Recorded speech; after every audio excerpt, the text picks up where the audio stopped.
SuperTalk Mississippi media production. Grammy Museum, Mississippi invites you to visit the Music America, iconic objects from America's music history, supported by Visit Mississippi and the Mississippi Humanities Council. Go to GrammyMuseumMS.org to learn more. This is Gerard Gibert, and thank you for listening to MidDays here on SuperTalk Mississippi. MidDays with Gerard Gibert is on the air. MidDays with Gerard Gibert is powered by C-Spire. Power your home or business with C-Spire Fiber. To learn more, visit supertalk.fm/C-Spire. C-Spire Fiber powers SuperTalk Mississippi.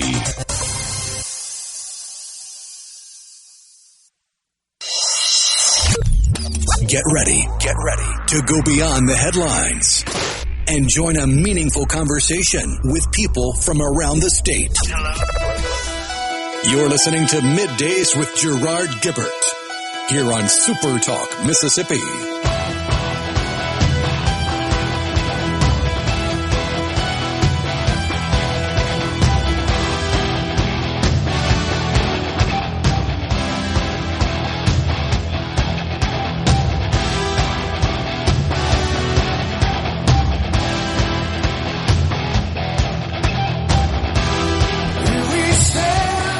Good morning, everyone, and welcome to Midday SuperTalk Mississippi. I'm your host, Gerard Gibert, on location in Gluckstadt, Mississippi for a little remote we got going on for the brand new Ace Bolt and Screw location here in the north central part of Madison County, Gluckstadt, Mississippi, really an evolving community. Rhino safe and sound back in the SuperTalk Mississippi headquarters studios. We'll be guiding you through the middle of your day with facts, fodder, and fine music on this Hump Day. All righty, we have made it to the middle of the week. We've got delightful weather across central Mississippi today. We're outside among all these impressive vendor partners of Ace Bolt and Screw. We've got a great program lined up for you today. The mayor of Gluckstadt, Walter Morrison, joins us in the next segment. We, of course, have got representatives from the vendors and from the company, Ace Bolt and Screw. We've got Department of Agriculture and Commerce Commissioner Andy Gibson. He'll join Middays to kick off Hour 2. Also have to launch Hour 3. It's Bill Cork. He's the Executive Director of the Mississippi Development Authority. Check your markets today. Not doing too well. Lots of red ink. The Dow has pared some of its losses. The NASDAQ is down rather sharply. That's because of NVIDIA. It is dragging, and in AMD as well. They are both dragging the NASDAQ into negative territory. That's because they're expecting higher costs from China's export controls and some licensing requirements imposed by this country on the export of these supercomputers. And so they also announced they're going to take a $5.5 billion charge tied to exporting their H20 GPU chips. So this is all being figured into the markets today. We should also report on a local state basis, at least. There was a special election held yesterday for Senate District 18, that the seat vacated by Mississippi Supreme Court Justice recently elected to that particular seat. Jennifer Branning, previously in the Mississippi State Senate. In this election yesterday for District 18, the Republican primary was taken by Lane Taylor with 3,000 votes. That's 56.9%. He bested Mark Forsman at 1,379 votes, 26%, and then three other candidates accounted for the other 16 or so percent. So no runoff required. Lane Taylor will advance to the general election there for that particular seat. Some disturbing news, in my view, yesterday afternoon out of Washington concerning Republicans being open to creating a brand new tax bracket for all income over $1 million, 41%. It is being rumored as the rate of tax charged on all income over $1 million. But what's really of some concern is that there are rumors, at least at this point, that the president and vice president support such a provision as well in the one big beautiful bill. And I think this is because, just a theory here, they really want to pass inside this one big beautiful bill. They want to include exemption from federal taxation of Social Security benefits, overtime, and tips, but the math doesn't work. You've got to stay within the mathematical parameters as prescribed in the rules in the states, the U.S. Senate, that the parliamentarian approves and says that in the U.S. Senate, says, yep, this qualifies for passage under the reconciliation rules, which essentially means just 50 votes are required, and then the vice president could be the tiebreaker. Now, Republicans have a 3-seat majority in the chamber, but it's not clear as to whether or not all Republicans will vote for the one big beautiful bill. The details yet to be released. Just a framework, a blueprint, if you will, has been passed at this point, approved at this point. But the math works out such that, okay, if we increase taxes on all income over $1 million, that would provide the mathematical leeway to eliminate taxation of overtime, tips, and Social Security. It's just a theory I have that as to why the president and the vice president may be supporting this provision. And what really concerned was that Commerce, actually Secretary of the Treasury, Scott Bessent, who indicated that everything's on the table, including this new tax bracket that would impose this 41% rate on all income over $1 million. Everything is on the table. So it wasn't, when asked about it, it wasn't just an immediate no way we're going to do that. Rather, it was, well, everything's on the table. So that indicates at least the administration is open. I think this would be devastating and really would be a bad move. And I hope the president sees fit not to support this provision. I would prefer, if he wants to cut taxes on Social Security, overtime, and tips, which, according to most economists' calculations, would deplete the Treasury of about $350 billion a year of revenue. That if he wants to do that, but that being a high priority, that being something he promoted regularly on the campaign trail, let's look at some other cuts to spending. That instead of increasing taxes elsewhere. Now, this is exactly what Bernie Sanders, AOC, and their Fight Oligarchy tour, this is the message they're promoting. This is their narrative. We've got to tax the wealthy more. Now we see Republicans getting on board with that. That is disturbing. It really is. And I hope the president, again, figures out another approach, as I've suggested, to achieving his goal of eliminating taxation on Social Security and overtime and tips.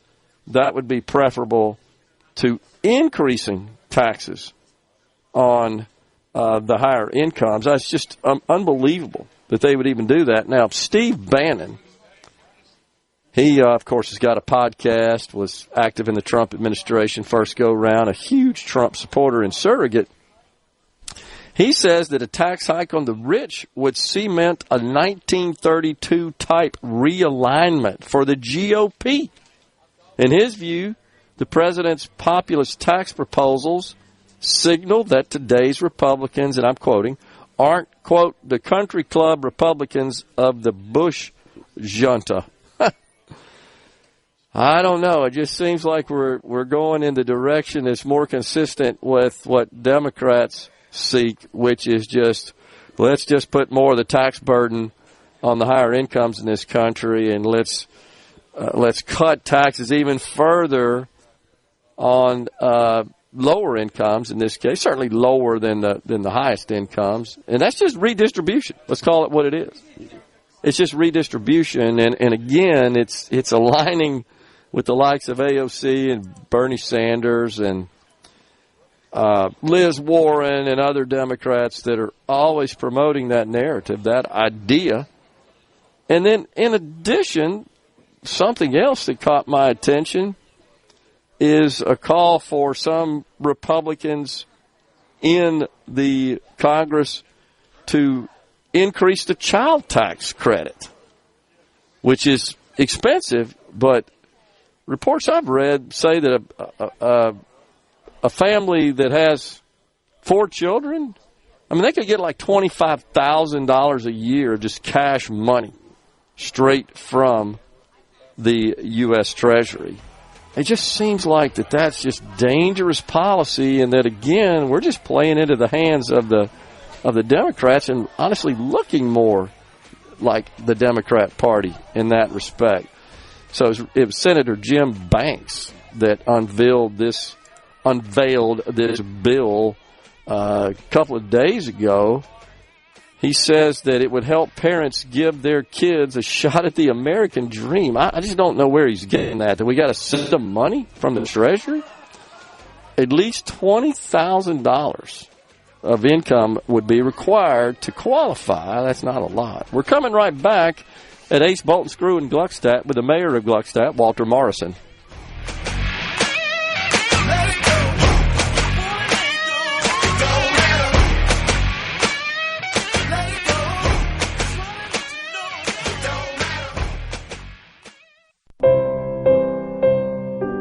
Now it's time for the Bible verse of the day, brought to you by J&R Restaurant Group and Outback Steakhouse in Flowood. If we walk in the light, as he is in the light, we have fellowship with one another, and the blood of Jesus, his Son, purifies us from all sin. 1 John 1, verse 7. This has been the Bible verse of the day, brought to you by J&R Restaurant Group and Outback Steakhouse in Flowood. Online at jrrestaurantgroup.com. That's jrrestaurantgroup.com. Well, we ran a couple of ads a couple of times and no results. This is Clay Mansell with Mansell Media. Did you know the average consumer needs to hear your message at least 8 times before taking action? And you need a strong message. Let the Mansell Media team create a compelling message backed by the best frequency to drive traffic to your business. Visit us online at mansellmedia.net. That's MANSELL media.net, or call 601-990-9511. It's been said that time waits for no one, but that's not completely true. Hi, I'm Cameron Albritton. Since 1920, our family has been privileged to serve as Mississippi's foremost diamond merchant. For decades, generations have trusted Albritton's for engagement rings, anniversaries, and those special events in life. Time has certainly changed our world. The internet, smartphones, and social media have revolutionized how we research, communicate, and even shop. At Albritton's, we've grown with you. At Albritton's.com, you can search, shop, and find the latest in fine jewelry. But for those who prefer the personal experience, you can now shop the all-new Albritton's at 4460 Old Canton Road in Northeast Jackson. With new displays and the latest designer jewelry, we're located across from our old home in Highland Village. Still the same Albritton's service you'd expect, but now bigger and better. You've waited for us, now we're ready for you. Come see what's new. Albritton's, 4460 Old Canton Road in Jackson.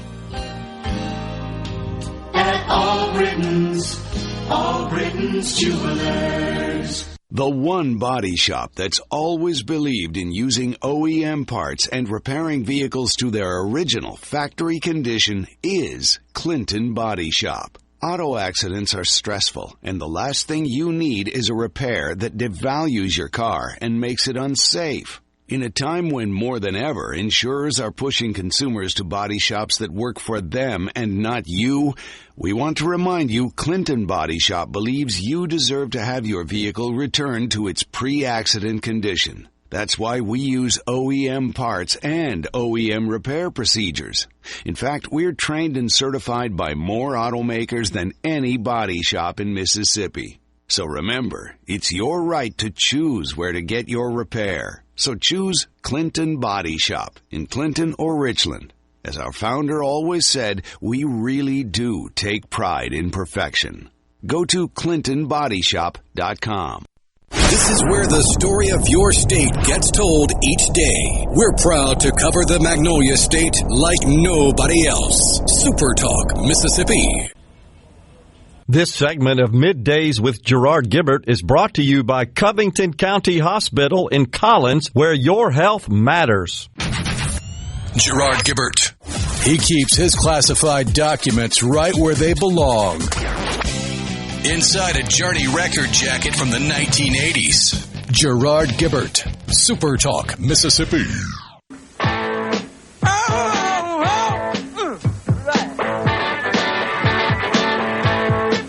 There she stood in the street, smiling from her head to her feet.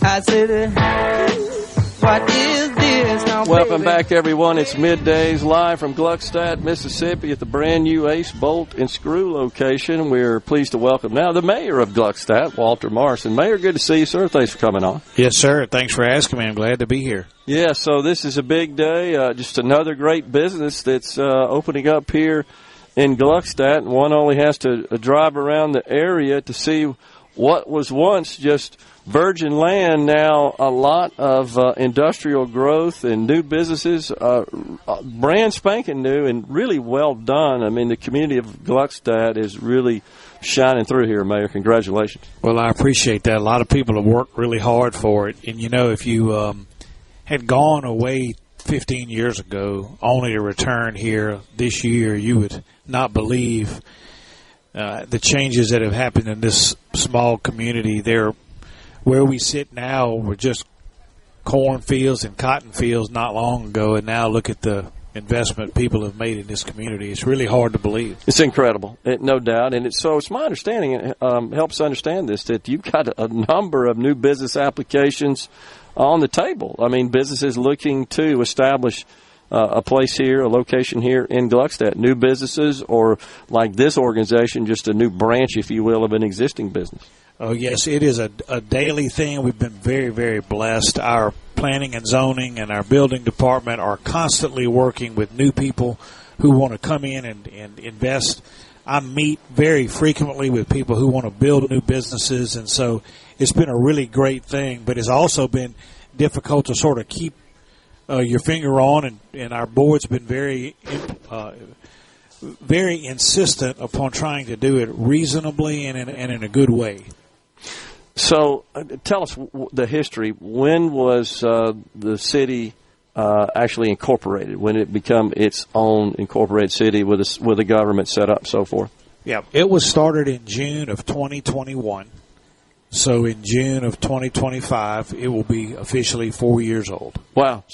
Literally seems like yesterday when there was a lot of support for doing that, and there were a lot of people that live in the community that were active in trying to make that happen, and it's been 4 years already. That's incredible. I love telling the story because, you know, for a lot of years, what is known as the Gluckstadt Incorporators had really fought hard to become a city, and the Mississippi Supreme Court hands down a decision affirming the formation of the city in June of 2021, and I will never forget hanging up the phone going, well, you've asked for this for a long time. Now you're a city. Now what are you going to do? What? And it was quite an adventure. You know, we didn't have a phone, an office, a place to meet. We didn't have a bank account. It didn't matter. We didn't have any money to put in a bank account.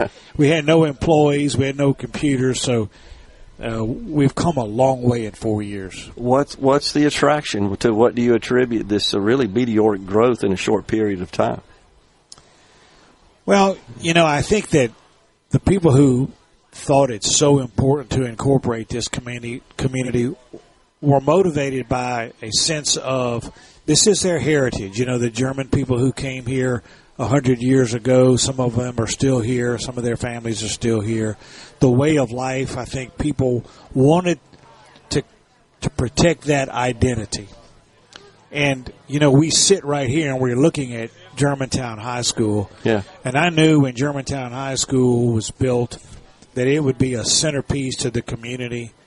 I've said repeatedly what people want is a good place to live. They want a safe place to raise their families, a good place to send their children to school, and they want a good place where they can do business. Mm-hmm. And the city of Gluckstadt has all of that. The school system is wonderful. It gives the community a sense of pride. as a city, you know, we've come in and we've made public safety an absolute priority, and we've got a safe city. And then now we have helped to facilitate a lot of businesses who want to come in here and do business. And so I think it's just a perfect storm. Everything is new. That's what I like about it. You drive around the area, everything is brand spanking new, and it just shows that people, I think, are committed to really making this a sound community, as you say, where people want to live. And you're not far from world-class health care is down the road, really, really close as well.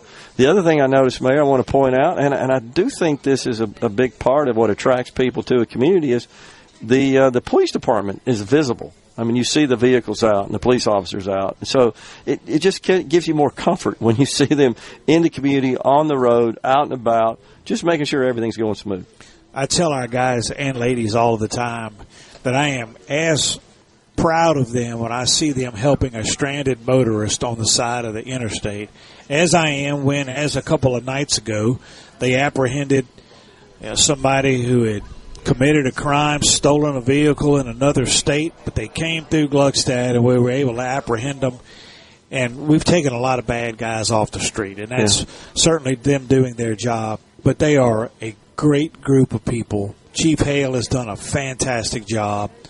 His officers love him and respect him, and I'm proud of that whole department. Yeah, do a fantastic job. There's no doubt about it. But, by the way, though I'm a resident of Ridgeland, both of my adult children live in the community as well. So, well, that's great. We're glad to have them. It truly is awesome. So we got up the road not too far, we've got this massive AWS project coming in. That's going to have a huge impact on this area as well.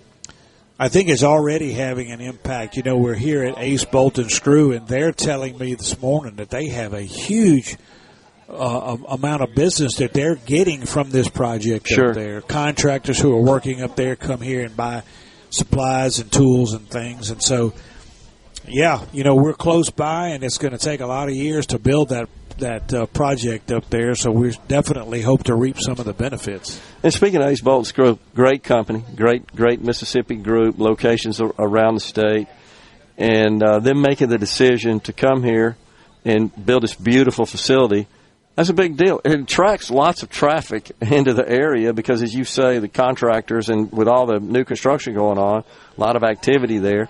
They're driving through the area, coming to this place. You know, they're spending money in the shops and the convenience stores and the restaurants as well. That's right. We're very thankful. Every time I do one of these ribbon cuttings and see a new business coming, I'm just overwhelmed with gratitude and so appreciative of them doing that. Because they could choose anywhere they want to do this, and for them to come in our community says a lot. Yeah, it absolutely does.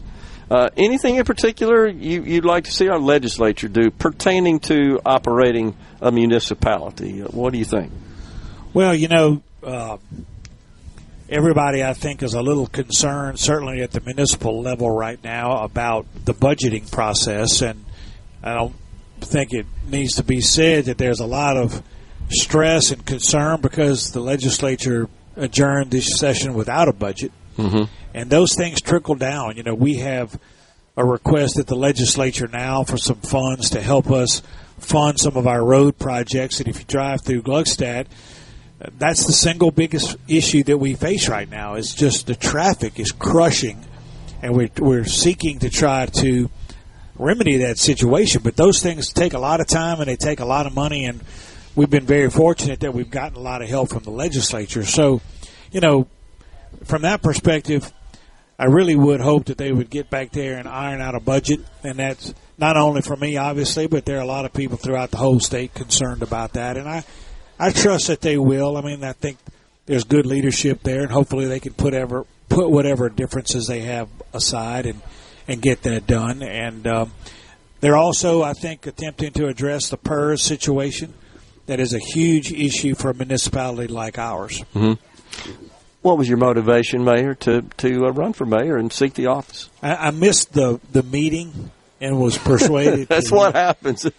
No, you know, I came to Mississippi 30-plus years ago to go to law school and thought that I would return to my home state of Louisiana, and here I am now over 30 years later, and I've had a really great legal career. I've been blessed and helped by so many people that at some point in time, despite the fact that I really didn't want to do it and I thought that I wasn't one of those people, it finally dawned on me, you owe a debt of gratitude to a lot of people, and you're being selfish for not agreeing to help. And so, I think finally I had a moment of, you owe this to the community. A lot of people helped you. And so that's why I did it the first 4 years, and very candidly with you, I thought I would do 4 years, and that would be my service, and I would walk away. And so many people came up to me and said, keep doing it. Can you do it, another term? And I agreed to do it, and I'm very, very fortunate to get to serve another 4-year term. So I'm paying back a debt, but I probably won't ever pay it off. Mayor, appreciate you coming on. The mayor of Gluckstadt, Walter Morrison. Thanks. Appreciate it, man. Yes, sir. Thank you for having me. We're stepping aside for a break. We're at Ace Bolt and Screw in Gluckstadt, Mississippi. Stay with us.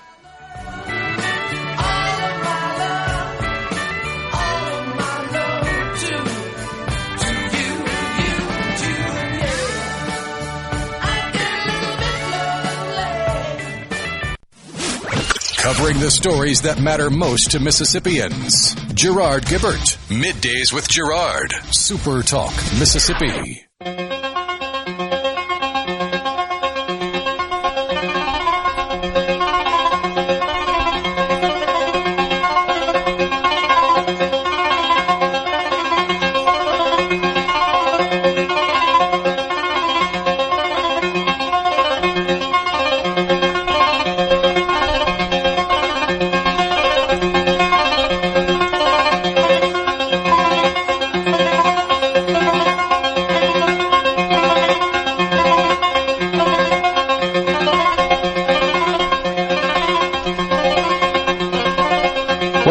Everyone, it's Middays from the Ace Bolt and Screw in Gluckstadt, Mississippi. Come on by and see us. We're going to have some food out here in a bit as well, and we got a big parking lot, lots of room, a beautiful facility, beautiful day. 346 Church Road, Building 300.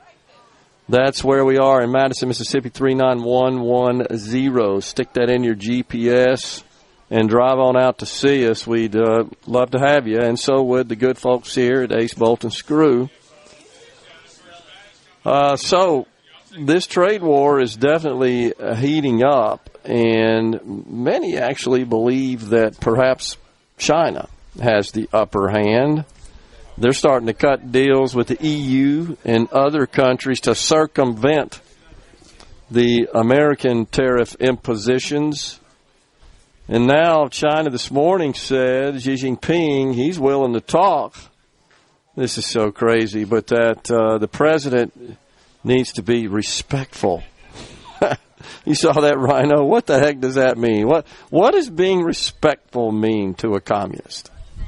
Kiss the ring, bow down, kowtow to their every demand. What exactly does that mean?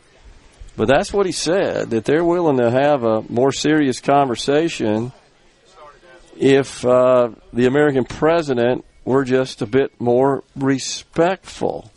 That broke this morning. I thought maybe that would move markets, but it didn't really do so. It just feels like we're at a stalemate with respect to tariff negotiation with China at this point. And the president and the White House reports that they're in talks with 75, I think, other nations to hammer out some sort of trade deal.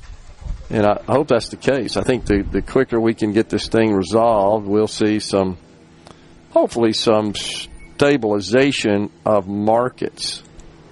And we'll see the economy where we've got so many businesses that are just on the sidelines. I mean, they've gone into their foxholes. They're hunkering down. They're concerned about making investments, taking risk, hiring people, expanding their shops, or even launching a new line of business or a new business.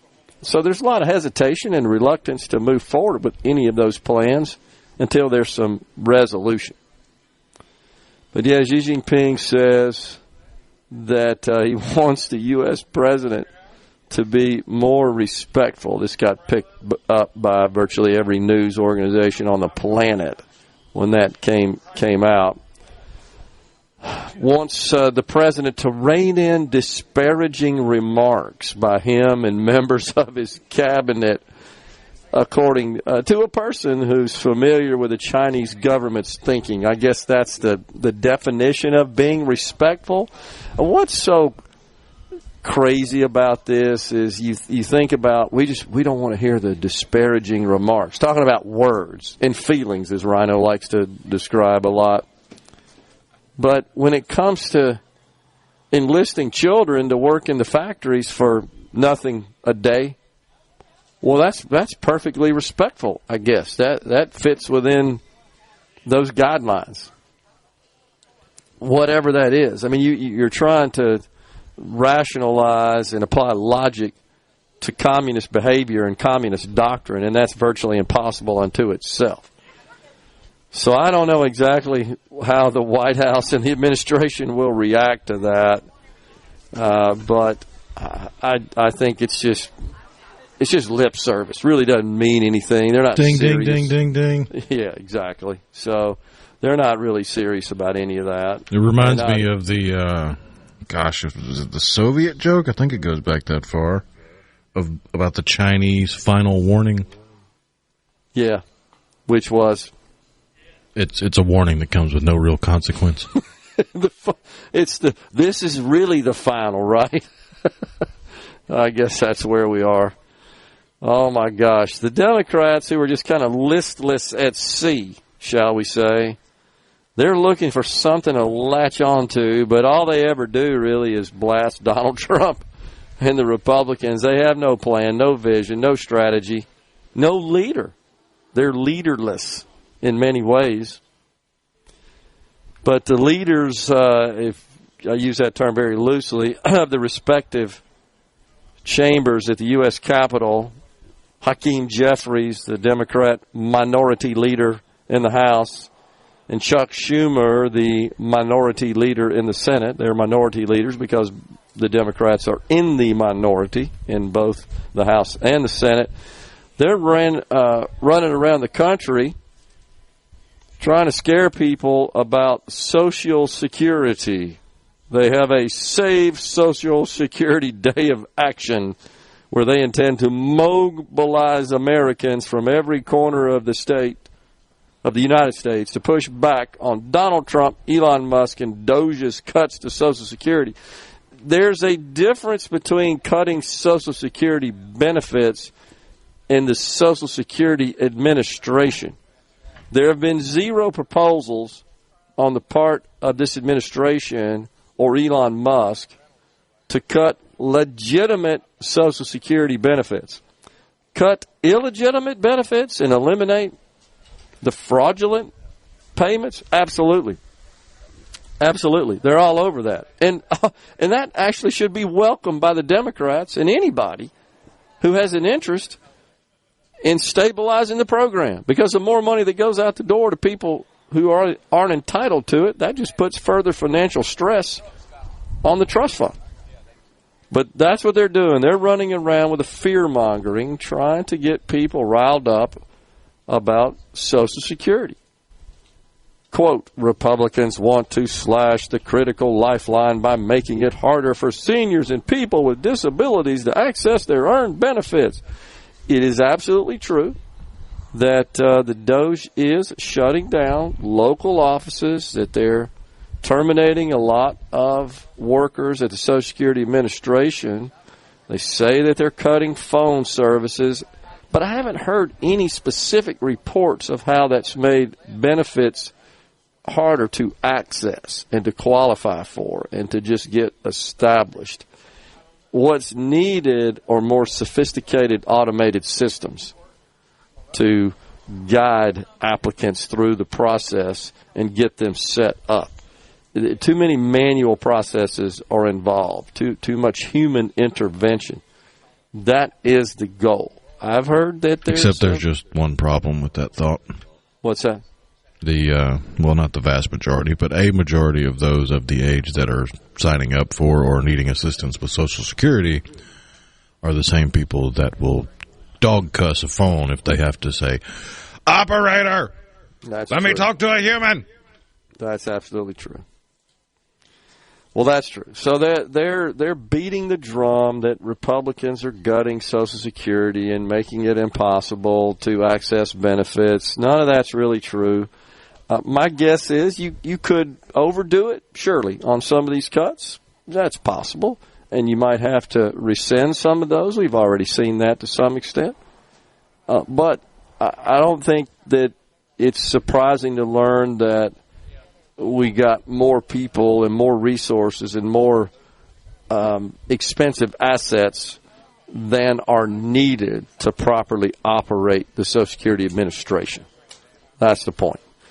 By the way, our old buddy Robert Reich, he's at it again yesterday on Tax Day. He, of course, posted your Tax Day reminder that it's not radical to want corporations and billionaires to pay their fair share. What's radical is for corporations and billionaires to pay little to nothing in taxes and call it fair.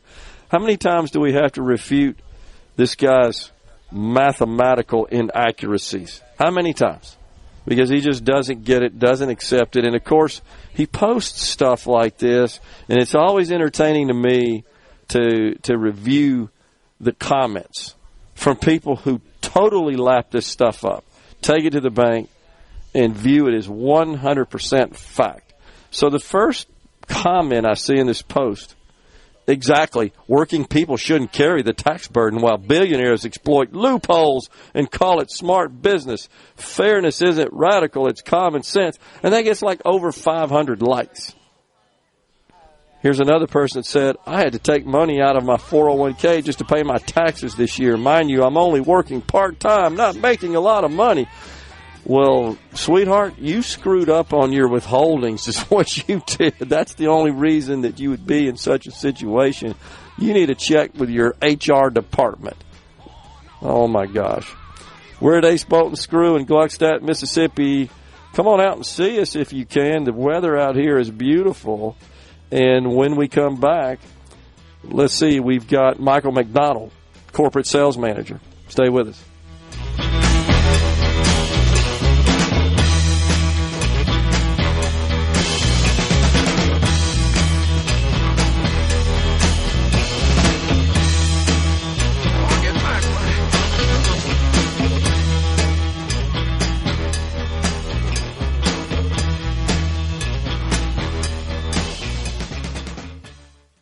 Family Term. Middays with Gerard. Good for America. Good for fans of justice and truth. Good for us. SuperTalk Mississippi. This is what we stand for.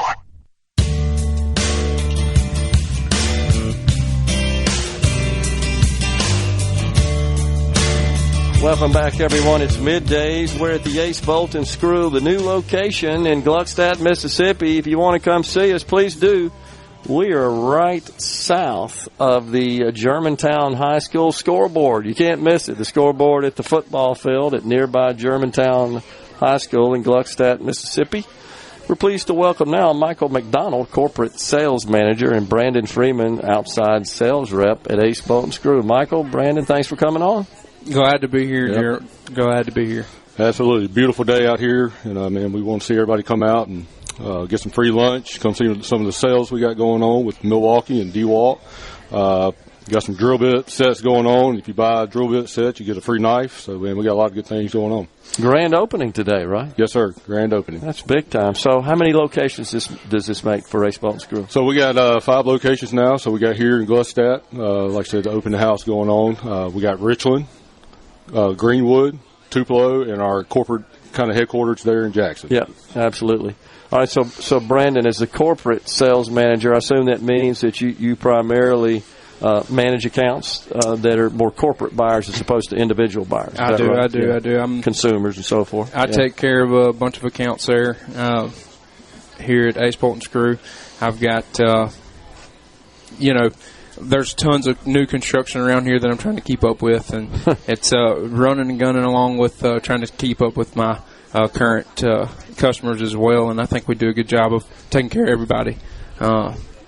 as far as that goes. And so you've got lots of your partners on board as well today, right, that are set up. They've got their tents. They got their products set up. Right. They've got representatives on hand, so folks want to come by, ask questions, see the latest that these folks are offering. They can do it certainly here today, right? We've got we couldn't do it without our vendors, and that's that goes to show. You see how many we've got here, so we've got a lot of help, and like I said, we couldn't do it without them.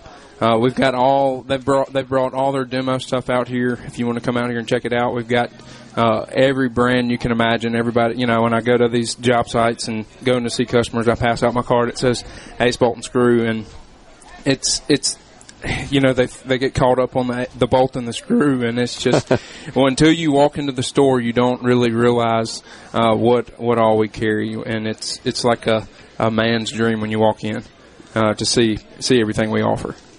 So, Michael, do you have certain customers that maybe prefer one brand over another? I mean, all this stuff looks great to me. The normal person, I can't tell what makes one better than the other, honestly. Yeah, you will see that on a daily basis where, if you go with the Milwaukee, they want the red or the red and the black or the yellow and the black. So we do see that every day, but that's a good thing.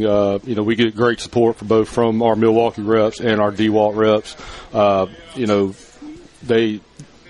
We can call them at any time, and they're going to answer our questions for us. So whatever you prefer on the Milwaukee or DeWalt, man, we got it. If we don't have it, we'll get it for you, and we can make phone calls and get you what you need. That's a good point. So, Brandon, there was a time, certainly during the COVID era, where we had some supply chain disruptions and there were some shortages of products. How are we looking these days?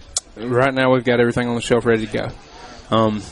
There was a trying time there for a little while, and now we are back. The lead times aren't what they were. Normally we're getting stuff, we couldn't even tell the people the lead time, and now we've got it on the shelf. So we're ready to take care of anything we can. Well, here in Gluckstadt, in this area of Madison County, there's a ton of construction going on, Michael. I got to believe that's good for business, huh? Oh, absolutely. Our state leadership has done a great job in bringing industry into the state, especially with the Amazon job site being right down the road. Everybody sees that big picture of Amazon, but that trickles down to us, companies like us that we're able to support those growing businesses and the construction industry throughout the state of Mississippi.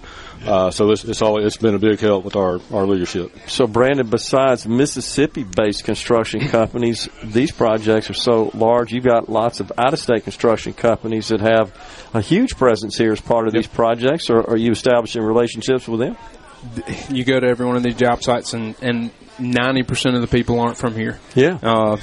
Whether it be North Carolina, Louisiana, so they, you go in and they don't know where to get stuff locally.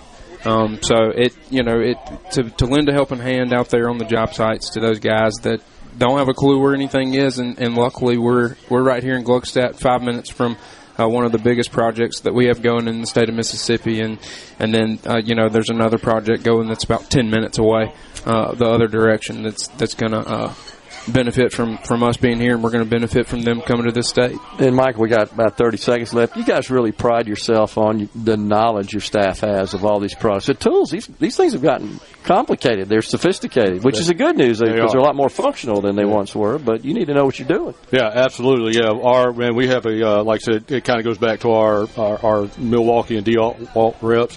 Along with all our tools, gear wrench and other items, 3M, I mean, just to name a few. But, they're always readily available to train our staff. And then we have great leadership within Ace Bolt that trains our staff as well. So fantastic. We always have the knowledge at our fingertips. We're at the Ace Bolt and Screw. It's grand opening day in Gluckstadt, Mississippi. Come on by and see us. We're just south of Germantown High School behind the football scoreboard. Michael, Brandon, thanks for coming on, guys. Oh, absolutely. We appreciate y'all coming out. Absolutely. We're taking a break for Fox News and SuperTalk News. It's the Commissioner of Agriculture and Commerce, Andy Gibson, after the break. Yes, I like pina coladas, getting caught in the rain.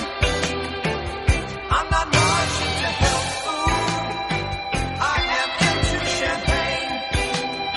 I've got to meet you by tomorrow noon and cut through all this red tape. Hour of Middays with Gerard Gibert is brought to you by the Mississippi Business Journal. Visit msbusinessjournal.com. Scott Coopwood, publisher and president. And now, Another hour of the talk that keeps Mississippi talking. Middays with Gerard Gibert. Begin your transition now. Now on SuperTalk Mississippi.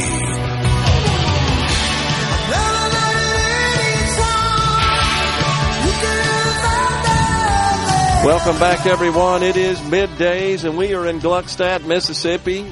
We're live at the brand new Ace Bolt and Screw location, kicking off hour 2 of the program on this Hump Day.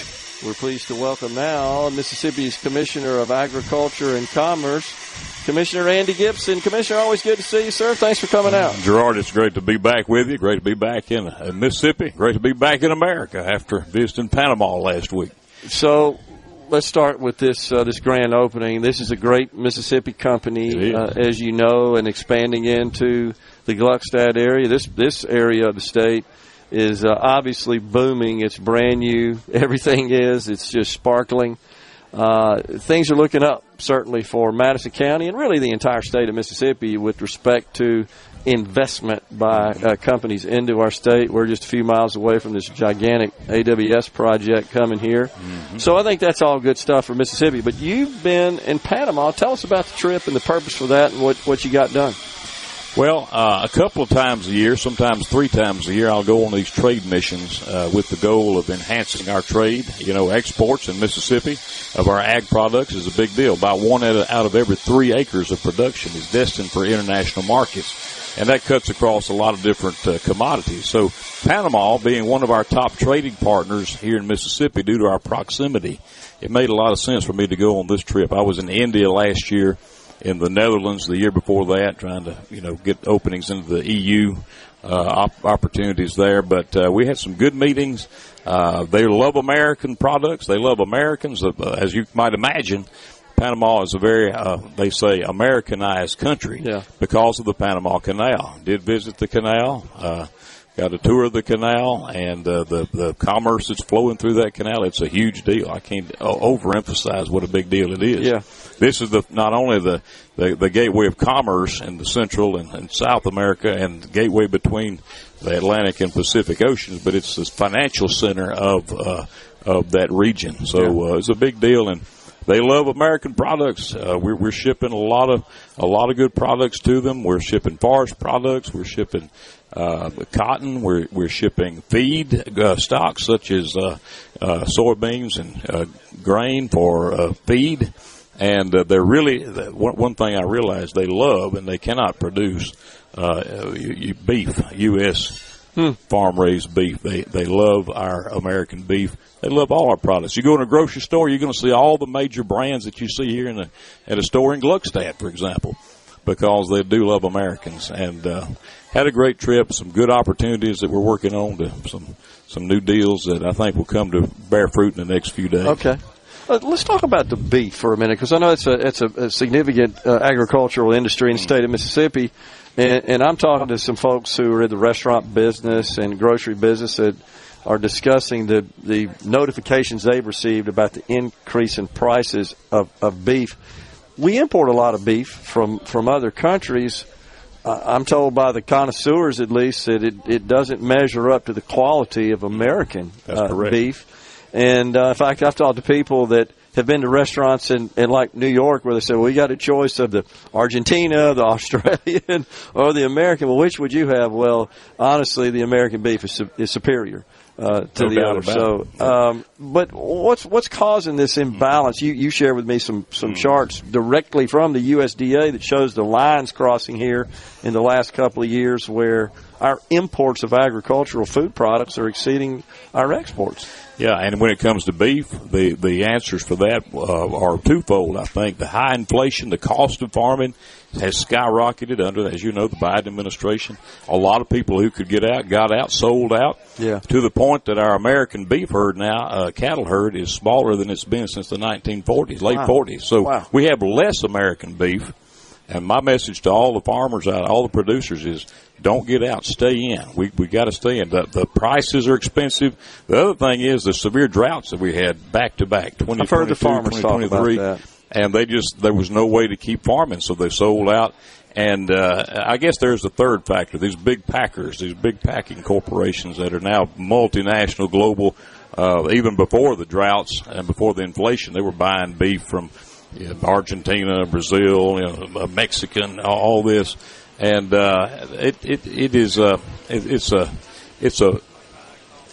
it's a real big deal when you see those lines cross, that we're importing more food products, more ag products than we're exporting as a nation.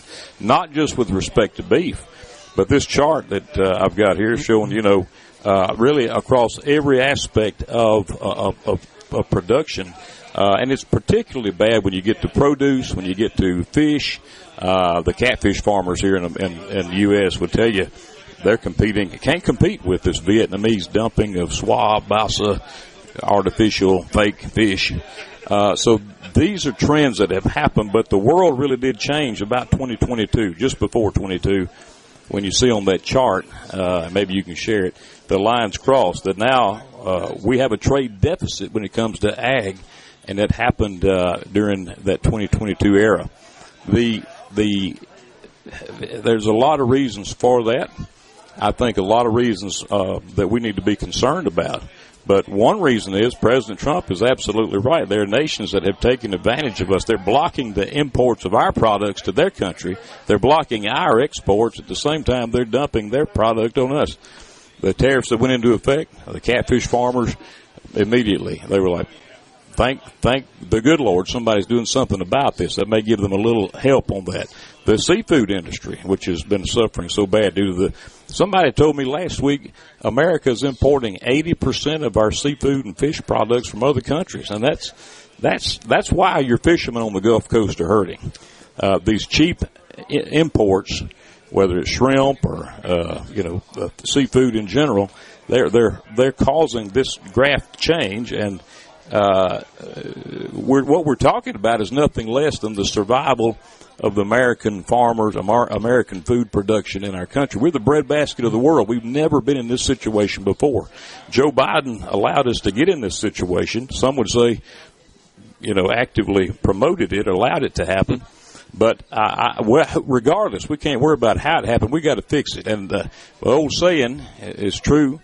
If you keep doing what you've been doing, you're going to keep getting what you've been getting. And I appreciate President Trump stepping up. I know that his tariff moves have not been the most popular, but at least he's doing something to try to solve this, to get in front of this, to stop this trade imbalance and get things set back right again. I think getting the conversation going and calling attention to it is probably more valuable than anything, honestly. Where it lands is still undetermined at this point, but just elevating it in the discourse, I think, was valuable and important. I wonder, Commissioner, this is something that I've thought about, and hopefully you can help us out.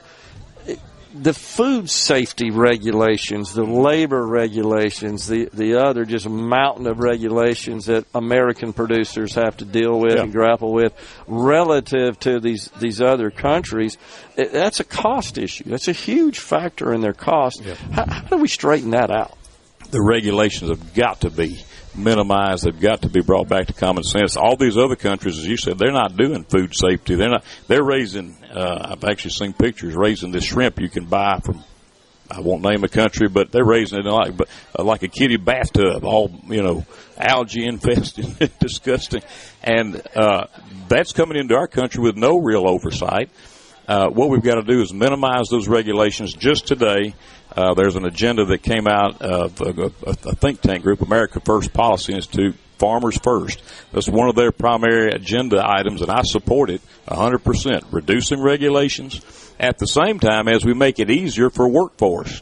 One of the reasons, arguably, that this situation has become the trade imbalance that we have is the Biden administration made it harder and harder for farmers to get workers in to do work, and that's through the H-2A process, through the H-2B. They were welcoming people in, illegal immigrants in over the border with no restrictions whatsoever, criminals, thugs, but they made it unaffordable and impossible to actually hire seasonal workers, and the red tape has been such that even if somebody wanted to come here to do a harvest from South Africa, for example, during harvest season, they couldn't get the paperwork through the Department of Labor to get approved to do that. So workforce has got to be made easier, got to be streamlined, and we're in conversations with the Labor Department about that. We got to do everything we can to help our farmers. This is make or break for our American farmers, for the American food system that we have always known and appreciated. This is a crunch time, and it's critical we support our farmers, we get better trade deals, and I think President Trump is leading the way to make that happen. We got Commissioner of Agriculture and Commerce for the great state of Mississippi, Andy Gibson, at Ace Bolt and Screw in Gluckstadt, Mississippi. We're coming right back with more. Stay with us.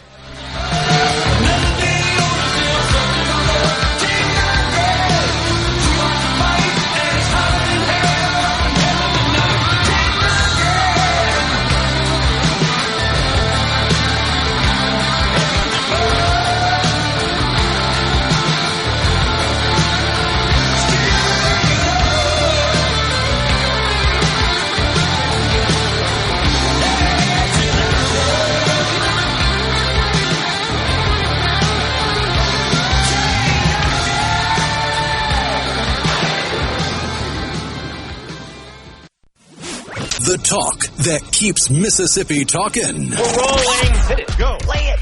Middays with Gerard Gibert on SuperTalk Mississippi.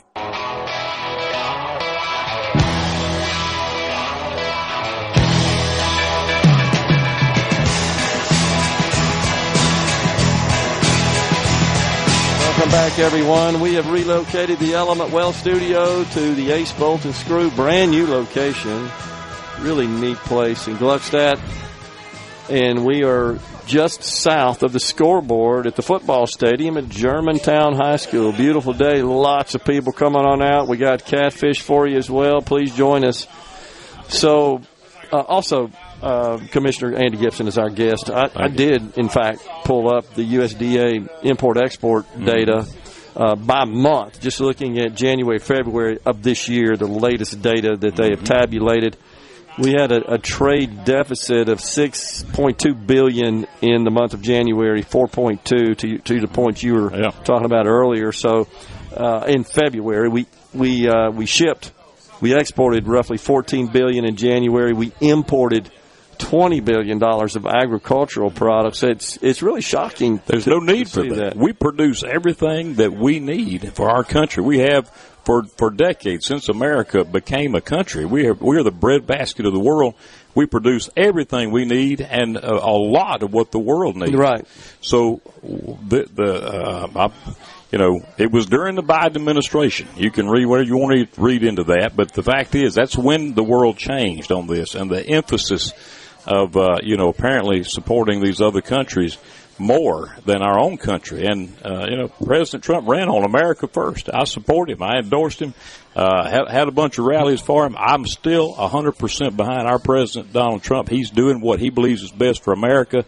Most people probably don't know that we've had this trade imbalance since 2022, but our president knows it, and he's doing what he can to reset the trade deals for America to benefit farmers for the next generation.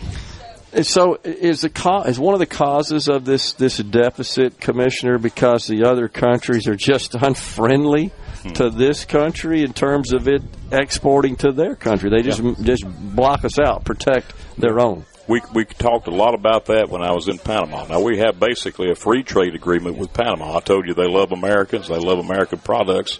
They don't have a whole lot that they can send to us. They'd like to one day be able to send us some fruit or something like that off season. But a lot of the countries in South America, they are unfriendly. They see us, and they've allied actually with China. Brazil is one example.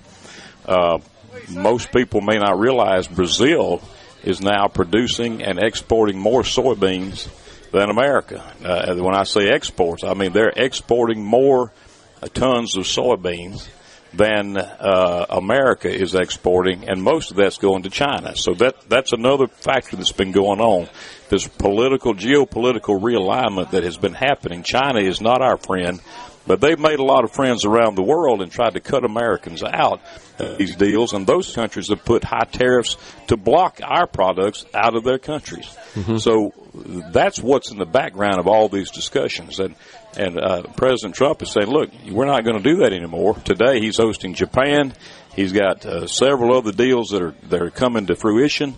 I'm glad he did the 90-day pause. I think that's going to give time to do some positive deals that will help us have more exports. But when you look at the biggest buyers in the world of ag products, China is at the top of the list, and they always have been. India now is more populous than China. It's now the largest populated country in the world and fastest growing. Right. That's why I've been to India 4 times and really have had some positive discussions. We shipped chicken to India in my first term, and the COVID put a stop on that. And I think COVID had a lot to do with some of the trade imbalances we see when there were probably protectionist tariffs in these foreign countries to protect their own producers. But it's time to reset that, and our president is doing that through these negotiations. What's the end goal, you think, here, Commissioner, that the president seeks? Because he talks about a lot of things. He talks about the trade deficit. He talks about the disparity in tariffs that we impose versus tariffs that other countries impose. He talks about wanting to reshore manufacturing in the agriculture industry context. What do you think the end goal is here? What would you like to see? He wants to see us as Americans continuing to be that breadbasket of the world, sending more product around the world, benefiting our farmers in the process, raising prices up as we have more exports.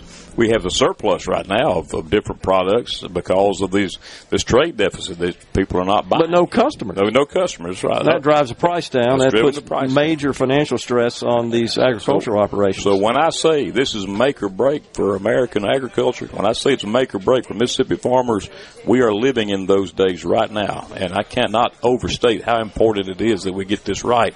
The president wants better deals, more markets, more access to markets, but we would be naive to think that China is not our enemy in this. They are our enemy. No doubt. They have made some strategic moves. We don't have time to talk about them all today, but whether it's military or economic or financial, intellectual property, and they have been playing this long game for a long time. They've been developing these other markets, these other production facilities through their alliances with Brazil and other countries in South America. So we have to do something different, and this discussion that's happening now is going to be critical to the future of our farmers. Should be a simple thing is Congress needs to pass the Farm Bill. We've got to have a farm bill. Our farmers have got to have some certainty. There's so much uncertainty in the world today with weather and everything else, trade. But the one thing that Congress could do to bring certainty is to pass a farm bill. Unfortunately, I'm hearing it's getting tangled up again in the politics of Washington, D.C. The Democrats want more food stamps, and they don't want Republicans to include support for farmers who are about to go out of business, and this is a critical time. I heard the chairman of the House Ag Committee say if they didn't get a farm bill by June, they probably wouldn't get one until next year. So I'm not sure some of the farming operations will survive. That's right. They did pass this emergency relief package in December. It is now going out to the farmers, but farmers are out there, many of whom are at retirement age, and they're like, I talk to them all the time. I don't know, why should I keep doing this? We stand to lose a lot of farms in this year. They need to pass a farm bill. They need to get it done. I guess the next best thing would be a long-term extension of it, but we really need that farm bill so we can have a 5-year plan of what the insurance programs are, indemnity programs, all those things that the farmers rely on. And it's a crying shame they let it expire. Now, I want to thank our delegation. They're up there fighting for the farmers, and I appreciate them, but they have a lot more members of Congress that have never been on a farm. Right. And you're seeing the same out of some of the other big farming states. In Iowa, for example, is another one. North Carolina, Tom Tillis has talked about as well. Yeah. So that's right. So I think those are some important issues we need to watch as we go looking ahead. Another thing we can do at the state level, I'll be talking more about this, is we talk a lot about tax relief, property tax. Property taxes in this state are going through the roof. There are a lot of reasons for that, but it also is a county-by-county determination, and there are a lot of farmers that in certain parts of the state that just can't bear that brunt. We saw a little taste of that with the poultry house tax that was set to jump at a 10-year, what I call the tax cliff. Well, with all the other costs that farmers have been eating, that they just couldn't afford that tax increase. I think we need a comprehensive property tax reform. We need to make it fair and simple across county lines. We need to make it affordable and prevent that huge tax increase that Mississippians are facing when homes get reassessed, whenever it is in your county. You'll know it when you get that tax bill. I saw one jump nearly 50%. So it's a big deal, not just for homeowners. It's a big deal for everybody who owns a home, your biggest investment. But for the farmers, again, make or break. We need property tax relief. So are you talking to supervisor organizations about that, Commissioner? I sure have. I reached out, and we'll be talking about that. I expect that we'll have meetings about it leading up to next year. I don't expect anything will happen before next year. I've talked with some of our legislative leaders about it as well, House and Senate. Okay. And there seems to be the understanding that it's got to be addressed. Can they legally, under our system, intervene? Can the state legislature intervene in property tax matters that are set and controlled at the county level? Is there action they could take?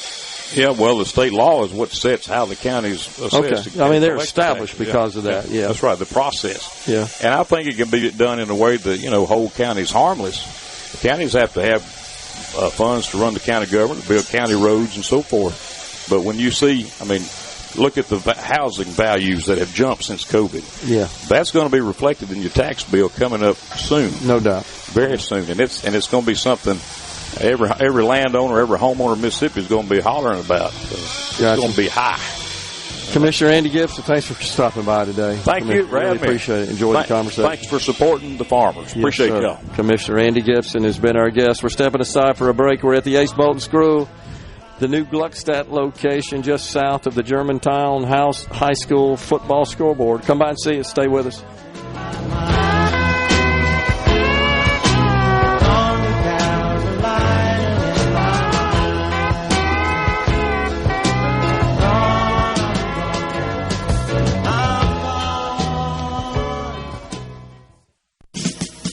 Is everybody ready? I'm ready. Ready here. Middays with Gerard Gibert on SuperTalk, Mississippi. Well,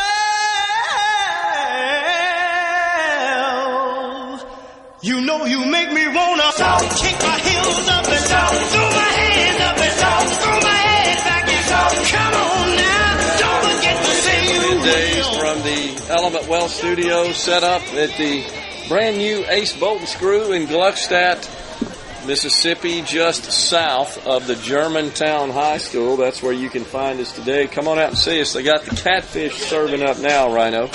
Looking pretty good. We're back with you at the Ace Bolton Screw. Yeah, I got it now. We're back with you at the Ace Bolton Screw in Gluckstadt, Mississippi, just south of the Germantown High School scoreboard, the football stadium. So come by and see us. I see the catfish being served up now, Rhino. It's looking pretty good. Everybody that wants to share in that, come on out and enjoy it and enjoy this beautiful weather.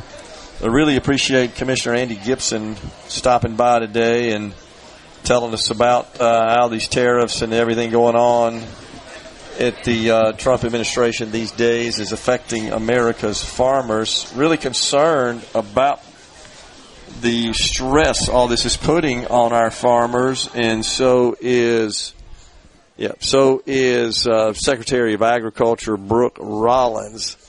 She has come out and said that the USDA plans to assist farmers with this tariff backlash, and this looks like maybe we're talking about another major subsidy sort of bill. Remember, in the first Trump administration, the first 4 years, when the tariffs were initially imposed, which are not nearly as extensive and deep as this set of tariffs are, the United States government sent about $23 billion to Americans' farmers First term led to some $27 billion in U.S. agricultural export losses.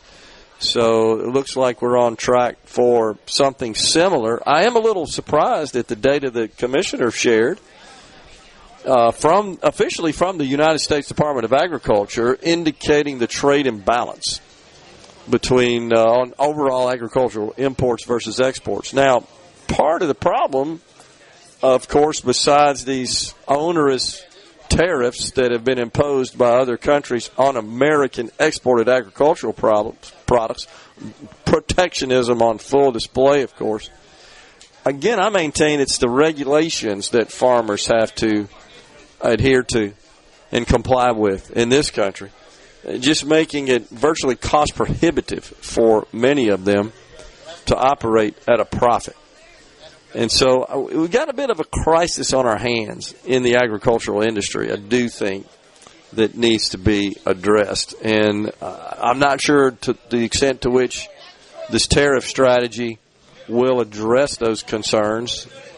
It just remains to be seen on where it all lands, and it's just unclear. We're in limbo at this point, and that's the worst scenario. The hope, of course, is when we get out of this period of uncertainty and instability, we get a great deal of clarity and kind of know what we're dealing with. It's much easier to make decisions in business when you got that. It's just a very difficult environment right now. Jamie Dimon, CEO of J.P. Morgan, says there's a rocky road ahead. Larry Fink, CEO of BlackRock, says we're already in a recession. And Goldman Sachs just a couple of days ago says that there's no indication that our GDP is going to grow this year. Some of the Fed governors are already predicting a contraction and a recession. However, you've got, as we shared with you yesterday, Kevin Hassett, White House economic advisor, who says no chance of a recession. So just a lot of conflicting information coming from economists and those who were paid to prognosticate this sort of information. I am hearing lots of companies discuss these notifications of price increases that they have received from their various vendors and suppliers. And as a result, you've got of this uncertainty and some of these price increases where they're just not sure what the cost environment's going to look like in the future. You're seeing investing dialed back, a decrease in the stomach that companies have for risk-taking, hiring, expansion, etc. So it's just a period of uncertainty that we're dealing with right now. Let's see here. Let me get a couple of texts on the C Spire text line. 601-879-4395. Yeah, somebody told us about the report on Fox News on coming from the far left that dogs are now considered bad for the environment. That actually came from the crazy media outlet Mother Jones. I saw this yesterday. The title of the article: Bad news for man's best friend. Dogs are environmental villains. Quote, if nothing else, pick up your own dog, S-H-I-T. So now they are holding in contempt dogs. They say that they have extensive and multifarious environmental impacts, disturbing wildlife, polluting waterways, and contributing to carbon emissions. So what do they want? What should we do? Just exterminate all the dogs on the planet and somehow cause them to go extinct?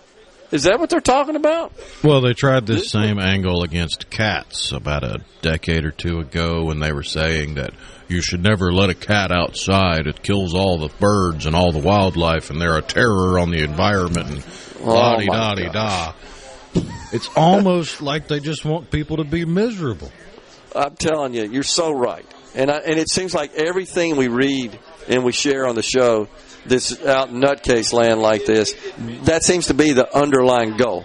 Those people just can't have fun, can't smile, can't enjoy the pleasures that God has provided us. I would say that pets are one of those pleasures. I think that was intentional. So, but you're right. The article, Rhino, to your point, says, one of the paragraphs, wow, the environmental impact of cats is well known. It is. It's well known. The comparative effect of pet dogs has been poorly acknowledged. That's what they say. This is a review published in the journal entitled Pacific Conservation Biology, highlighted the impact of the world's commonest large carnivore in killing and disturbing native wildlife, particularly shorebirds. Oh, my gosh. Well, it's easier, comrade, to make you sleep in that pod and eat those bugs if you don't have any fur friends to keep you grounded. You can take your sea monkeys with you into your pod, but there's not enough room for your dog or your cat. Right. Exactly.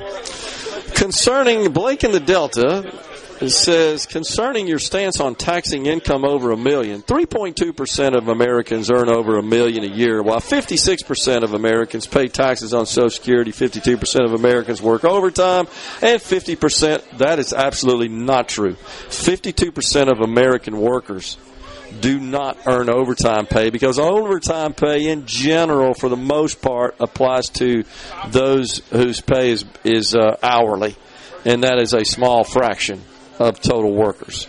There are some professionals who are salaried that as well are entitled to overtime. As I recall, Rhino, the Biden administration changed those rules. I completely oppose that. 50% of this texter goes on to say, if Americans have worked a job where they are paid by tips, there's no, maybe have worked in their history, but 50% of workers in this country do not work jobs that also enjoy tips. We need to protect those 3.2% at all costs. Why not do something that benefits the majority of people? Well, that's a misguided viewpoint in thinking that that increasing taxes on all income over $1 million, and I'd have to look up whether or not it's 3.2% of Americans that fit into that category. That sounds extremely low in my view, but that won't have a negative impact on the very people you're trying to protect. And that's what is so misunderstood about this issue. It is true that the 56% of Americans pay Social Security, that's a little high. Last data I looked at, it doesn't really matter. It was less than half. And then the data on overtime, but that's kind of irrelevant. What's relevant here is the negative impact such a move would have on the economy, and this would be the slippery slope. We're already living in a country where we rely so heavily on the top earners in this country, not only for the revenue they generate to the Treasury in the form of taxes, but their consumption. They're responsible for about 50% of the consumption. So guess what happens if they have less money? There's less consumption. What happens to those people who work overtime and earn tips? In the Social Security program, keep this in mind. I'm all for exempting Social Security from income taxes. I'm a Social Security recipient. I pay income taxes. I fit in the category where my Social Security benefits are subject. But keep in mind that all that revenue goes to the trust fund, and that's what's used to pay benefits. You're just accelerating the point at which the program goes broke. That's what this action would do. We're coming right back with Milwaukee Tool Strategic Account Manager Daniel Beck. Stay with us.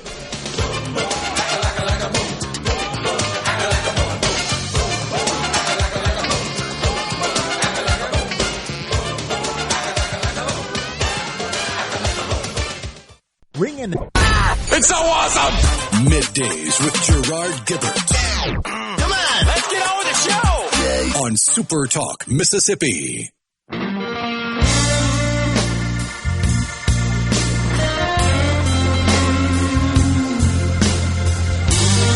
Welcome back, everyone. It is Middays. We are live at the Ace Bolt and Screw location, brand new, and it's grand opening day in Gluckstadt, Mississippi. We're just south of the scoreboard at the football stadium at Germantown High School. It's our pleasure to welcome now Daniel Back. He's a strategic account manager with Milwaukee Tools. So, Daniel, thanks for coming on. Great day. Lots of folks here, and I've been seeing a lot of people stop by and check out all the great tools you guys have. Yes, sir. I appreciate you having me.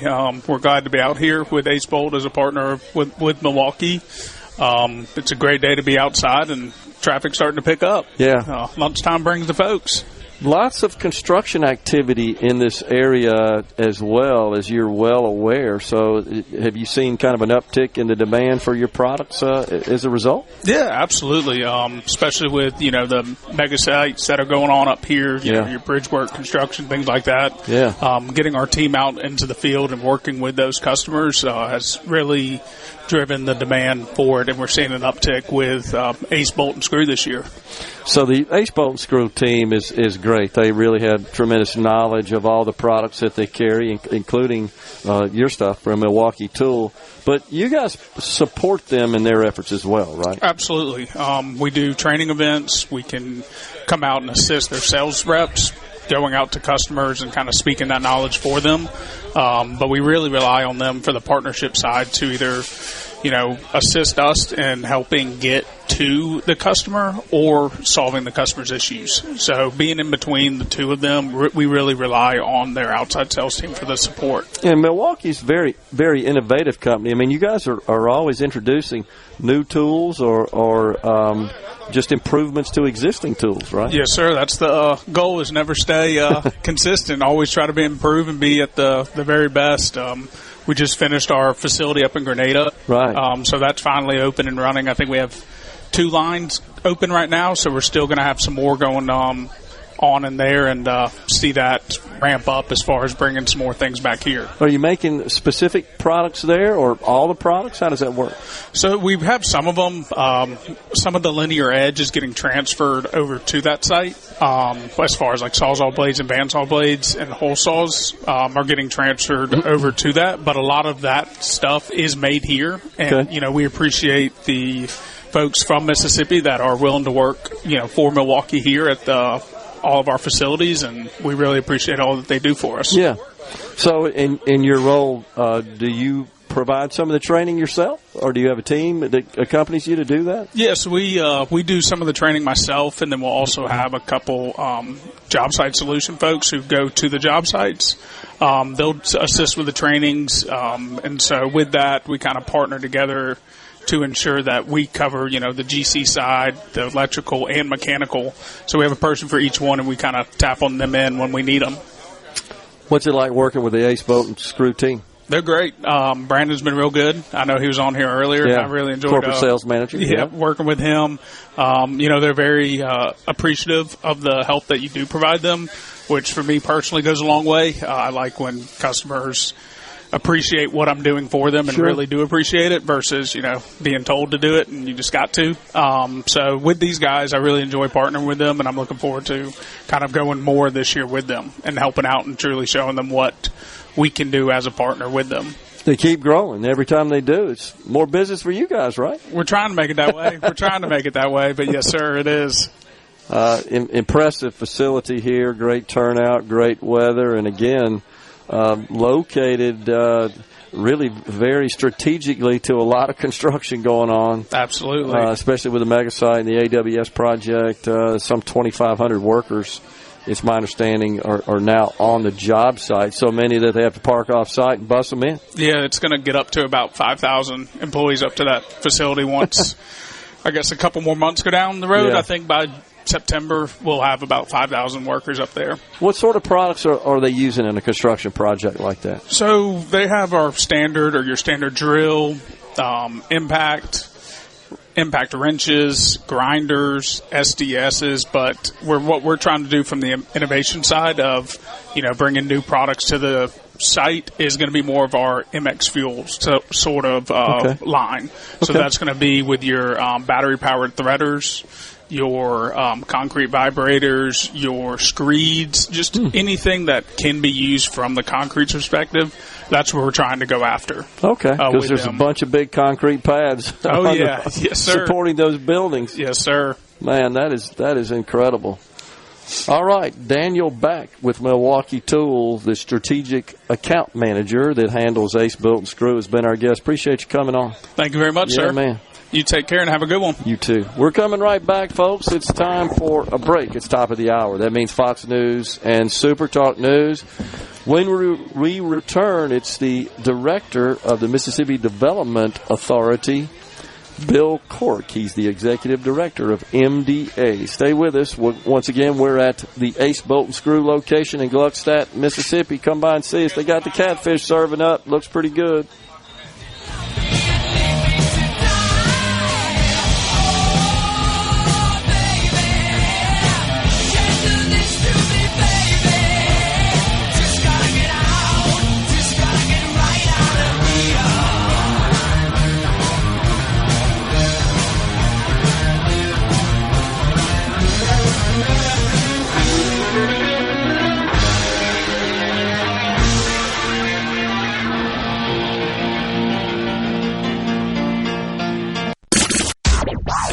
And now, the talk that keeps Mississippi talking. That's what I like to listen to. You're listening to Middays with Gerard Gibert. Here on SuperTalk Mississippi.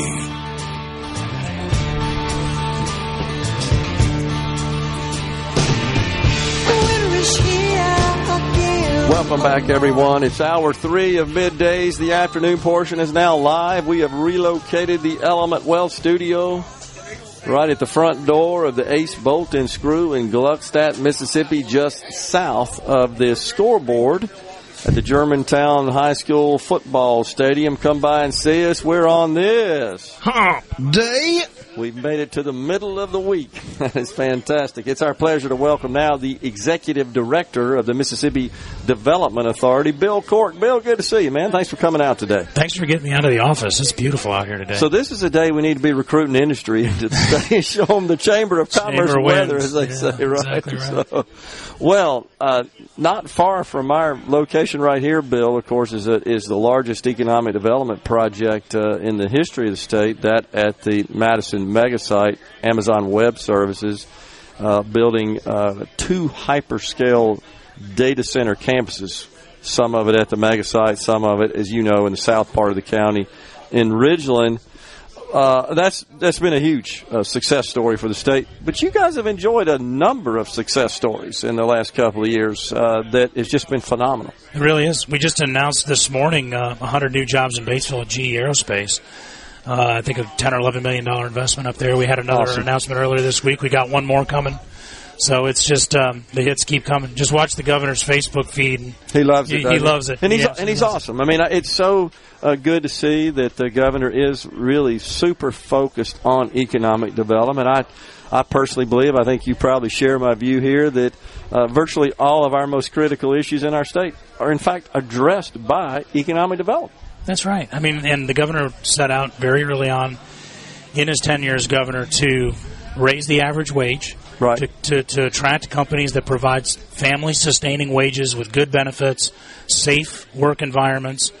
And, you know, that's happening. $32 billion in CapEx, 23,000 jobs. Incredible. Since 2020, and he deserves a lot of credit for it. Yeah, and it's a team effort. I mean, the governor certainly serves as a great spokesperson on behalf of the state, and he will get involved, as you know, in the deals. He likes to do that, and he's good at it. And his input is certainly welcome.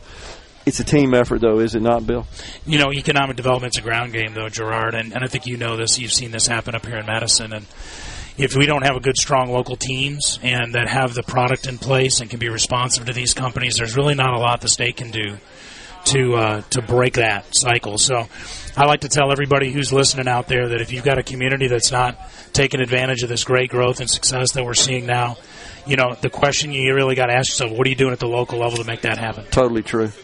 You know, the governor, I remember it distinctly when he was running for his first term. He would consistently on the campaign trail say, I don't want to make Mississippi just a good place to work, raise a family, and start a business or expand a business. I want to make it the best place. And certainly, I think he's done a lot of work towards achieving that end goal when you look at the just amazing amount of investment into the state.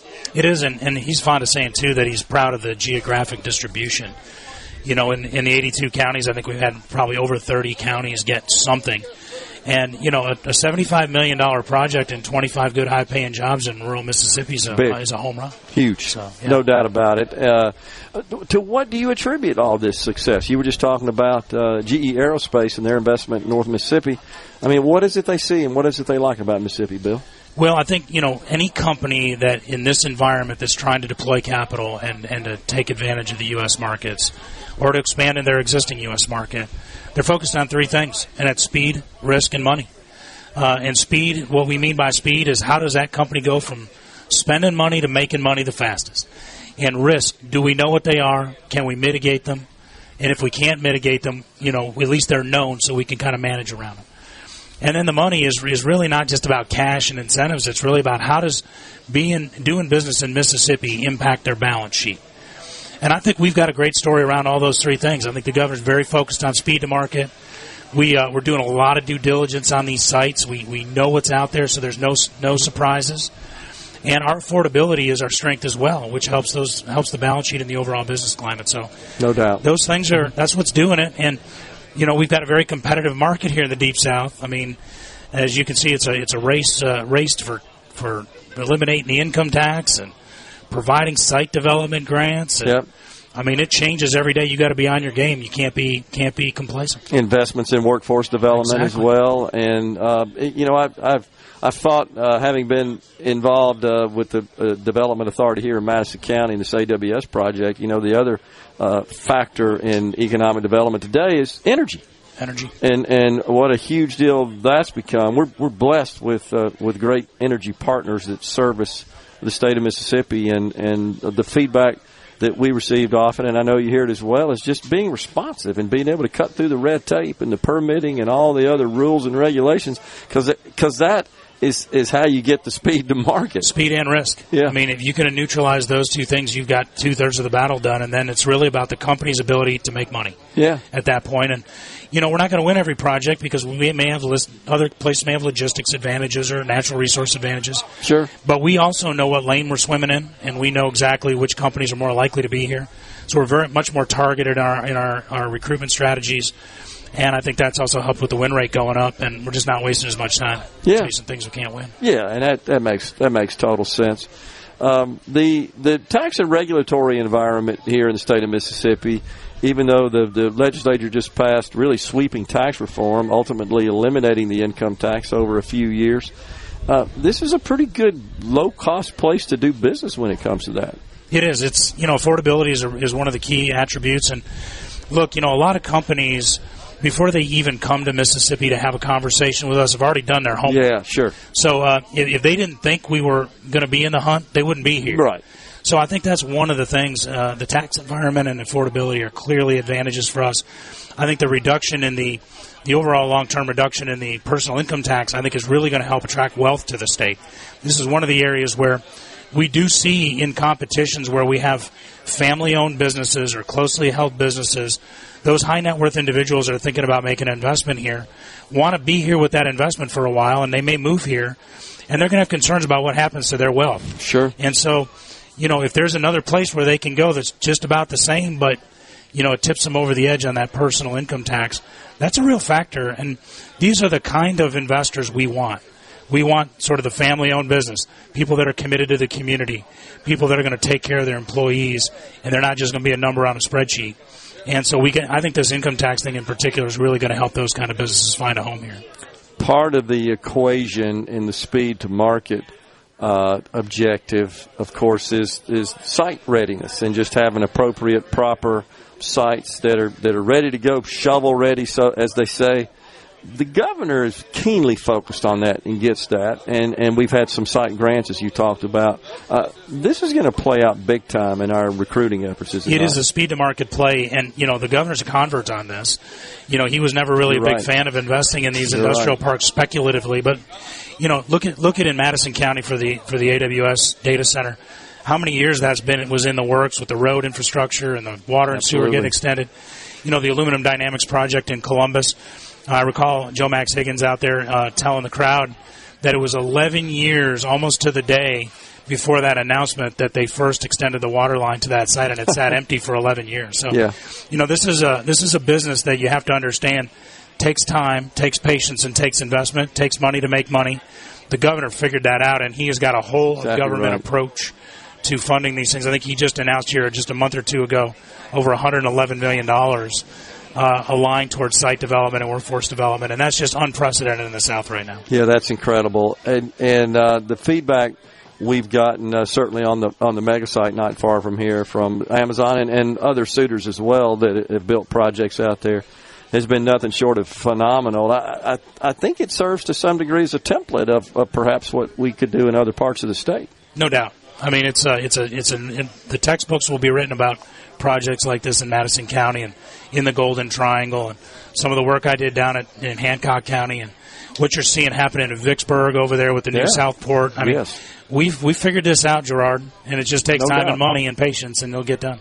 The incentive package that is often offered, which includes some state level incentives as well as local and county level incentives as well, is pretty critical to competing in this environment. Well, when you understand it from the company's perspective, it's not that they just want a cheap giveaway. Yeah. But when you're starting a brand new manufacturing operation, it's gonna take a few years to get the plant built and to get it cash flowing.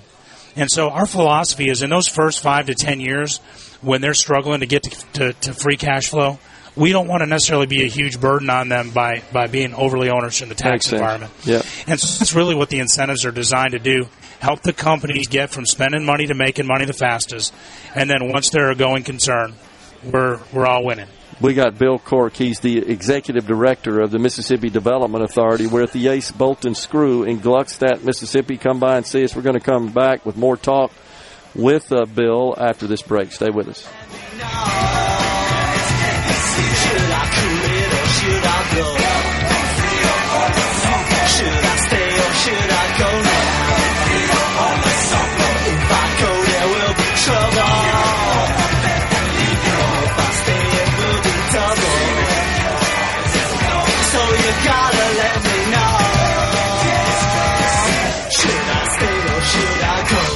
Looking for land? Check it out. Let's do this. The talk that keeps Mississippi talking. Middays with Gerard Gibert. Let's get on with it. On SuperTalk, Mississippi.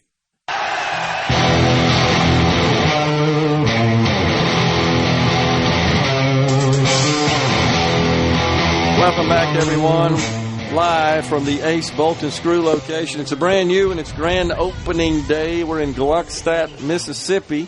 For those of you around the state unfamiliar with this newly minted city of Gluckstadt, it is positioned just about in the center of Madison County, south of the city of Canton and just north of the city of Madison in Madison County. And it is a thriving community for sure. We were talking to Bill Cork, executive director of the Mississippi Development Authority. We were just talking offline. Everything's new. It's brand new. It just jumped out of the ground overnight. It's incredible. They've done a fantastic job, Mayor. Walter Morris was on the program earlier. A great city government, great law enforcement, great people, great businesses that are looking to expand. They're figuring out that Gluckstadt's a great place to be, and they're going to benefit, of course, with this massive economic development project, the AWS project, just north of our vantage point right here. And let's talk about that, Bill. So often you look at these projects and you think, well, that's great for wherever the project is setting up shop, but something of this scope and scale and magnitude, expect significant outgrowth as a result of that. First, you get a lot of other folks in the same industry that kind of perk up and say, hey, what's going on here in Mississippi? Why did this major player in this industry select Mississippi as a place to make this massive investment? That happens, and then you've got just lots of other outgrowth and complementary businesses. They may not even be direct suppliers, but they like to kind of concentrate, locate around this kind of operation. I don't think we've begun to realize the long-term benefits of something like this. No, I mean, we call it the multiplier effect or the churn that comes from these massive investments. But even in the direct basis, the predictions are it'll double the Canton School District budget. I know. I've seen the pro formas on that. It's amazing. We're going to find out what real money can do in education in Mississippi. We will. That's right. But also think about, this project has stimulated literally billions of dollars of additional investment in the Mississippi Delta on the Greenville Delta Blues power plant, which is a more than $1 billion project out there. Solar panels that are going all up across the Delta. I approved those at MDA for Certificate of Public Need and Convenience. There's just been a litany of these projects that have been approved to support this investment, and so all the property tax and all the new jobs that are going to be flung far and wide across the region from something like this. It's really hard to even imagine what it'll be.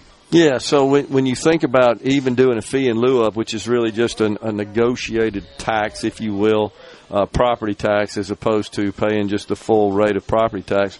But even with a fee in lieu of, as you indicated, that's still doubling the tax revenue appropriated to the Canton School District, and that's at a discount. I mean, that's significant, and that's why you do things like this. That's right. I mean, it's we believe in development, responsible development. I think these fee and lieu's, as we've talked about, are a way to get companies from spending money to making money without penalizing them too much up front. Yeah.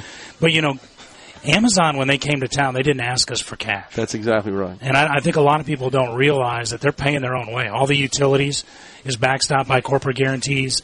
In fact, we asked for $40 million worth of training money to help make sure that all of our people were getting built into the system, and we could leverage it into advanced AI training at our universities and all that. So, and the company was very supportive of that and has been really super aggressive and supportive of that. So, I mean, it's just really hard to see how many lives will be touched. We got an update in December from the leadership, and they said they had already been physically engaged with over 6,000 people in this market just to work on supplier networks and training and stuff like that. It's just huge. Yeah, that doesn't even really include all the construction jobs. That's just absolutely that's more permanent in nature. Actually, those kinds of relationships and those kinds of supplier relationships, as opposed to just a one-time construction. But honestly, I'm not sure the construction ever ends. There's a lot of aspects of that continues just to operate and maintain these data center facilities. Well, and we know just from the company's announced plans that this is probably an 8 or 10 year permanent construction cycle. So while we call them one-time construction jobs, that's 8 or 10 years. 8 or 10 years, pretty permanent. Yeah, sure is. That is amazing.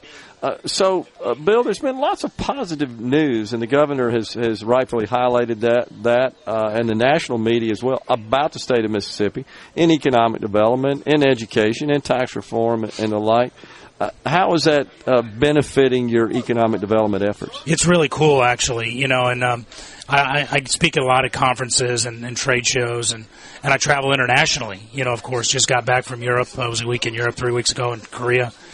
Everybody wants to know what's going on in Mississippi. It's like, what's the secret? It's not just the Mississippi Miracle in education, but how did you wind up winning a $10 billion data center, 2 of them back-to-back in successive years? Yeah.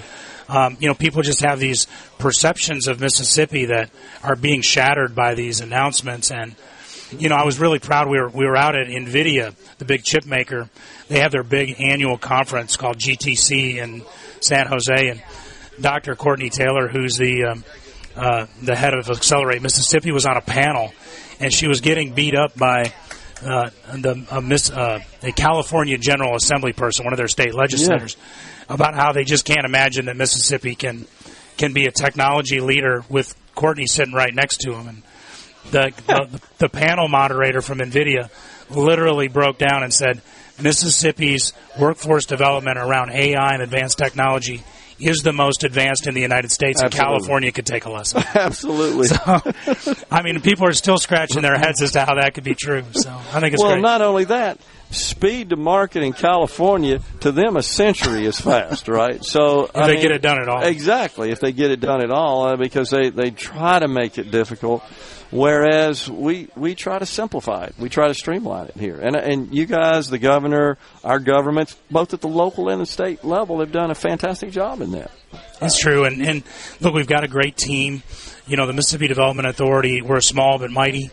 And we've got a team of project managers and finance professionals that work with the local community, economic developers. We've had some continuity in that shop. The last 2 or 3 years, we've had virtually no turnover. So our project managers are really getting some amazing experience, and we're paying them well, and they're having a lot of fun, and it's great to win. It's just a really cool time to be in economic development in this great state. Yeah, and then we've got lots of great local economic development organizations as well. Often you guys will get the inquiries first, right? That's typically the way it happens. Yeah. Site selection consultants who are doing a multi-state search will reach out to the state first with their requirements documents. We'll screen those, find the locations in the state that would minimally qualify, and then we bring in the local communities that would minimally qualify. Then they'll go through a down selection process, and we nurture and guide them through that process. And then eventually they select, settle on 1 or 2 sites, and we get serious. Yeah, and work collaboratively throughout the process, right? It's typically MDA, local economic development. Sometimes it's local governments as well, of course, state governments. And that's true. And one thing that I like to just remind folks of is that MDA doesn't pick where the projects go. The companies do. And our job as a state and the job of the local communities is to put our best product forward in the most attractive way.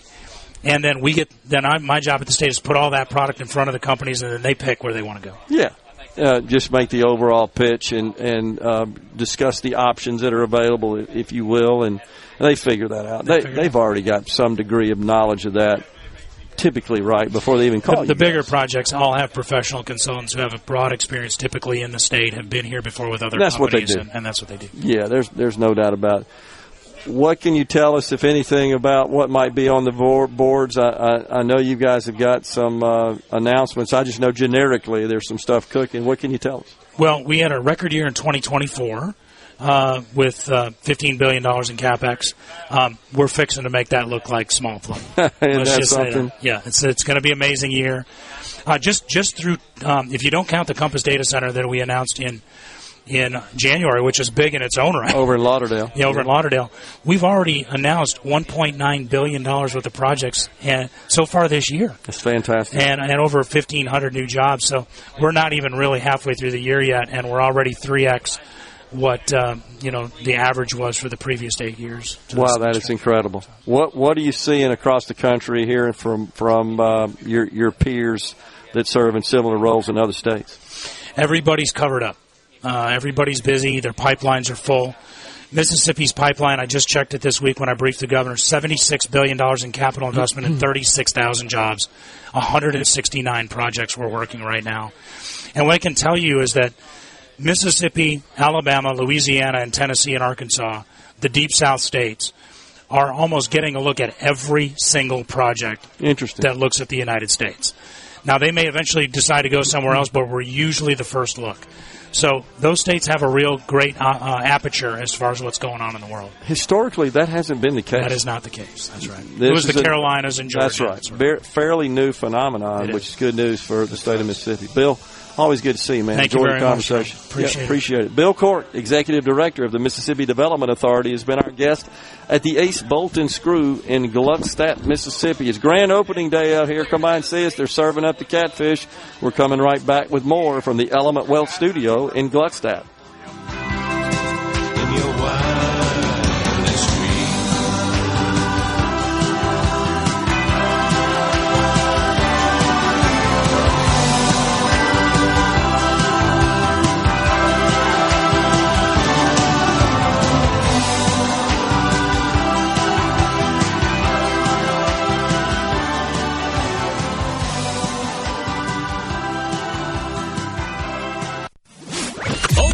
Is everybody ready? I'm ready. Ready here. Middays with Gerard Gibert on SuperTalk, Mississippi.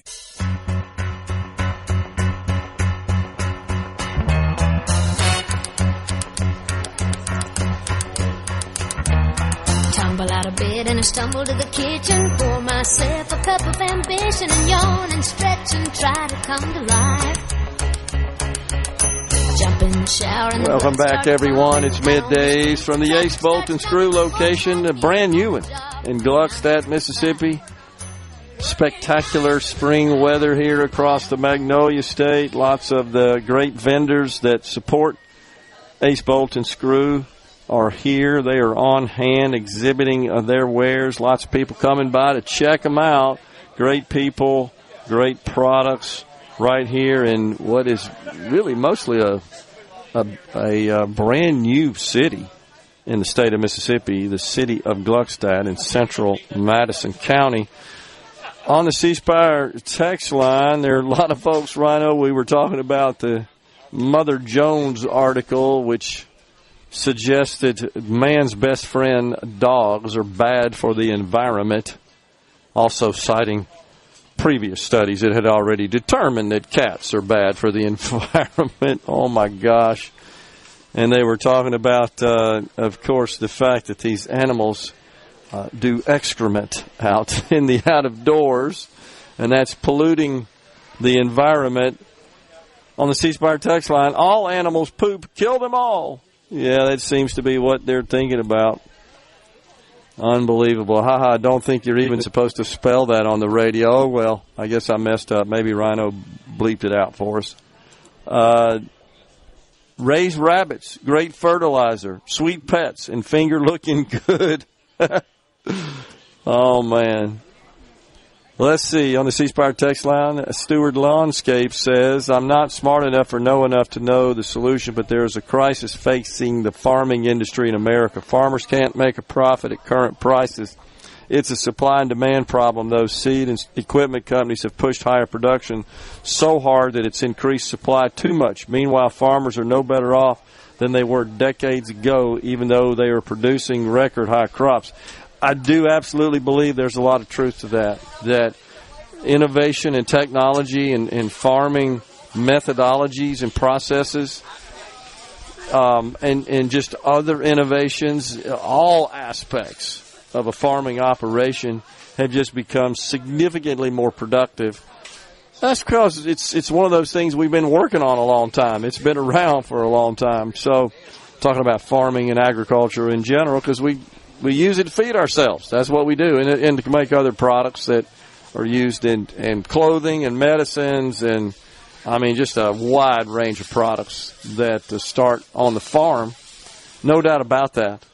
But it is absolutely true that these improvements in yields, which are significant, has caused an oversupply problem. We got more supply than we have demand for.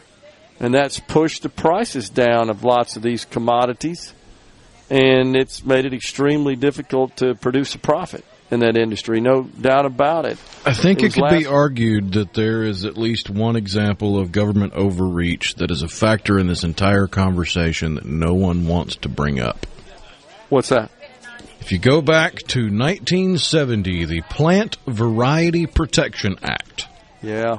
Allowed for the protection of newly developed plant varieties for, I think it's 20, 25 years.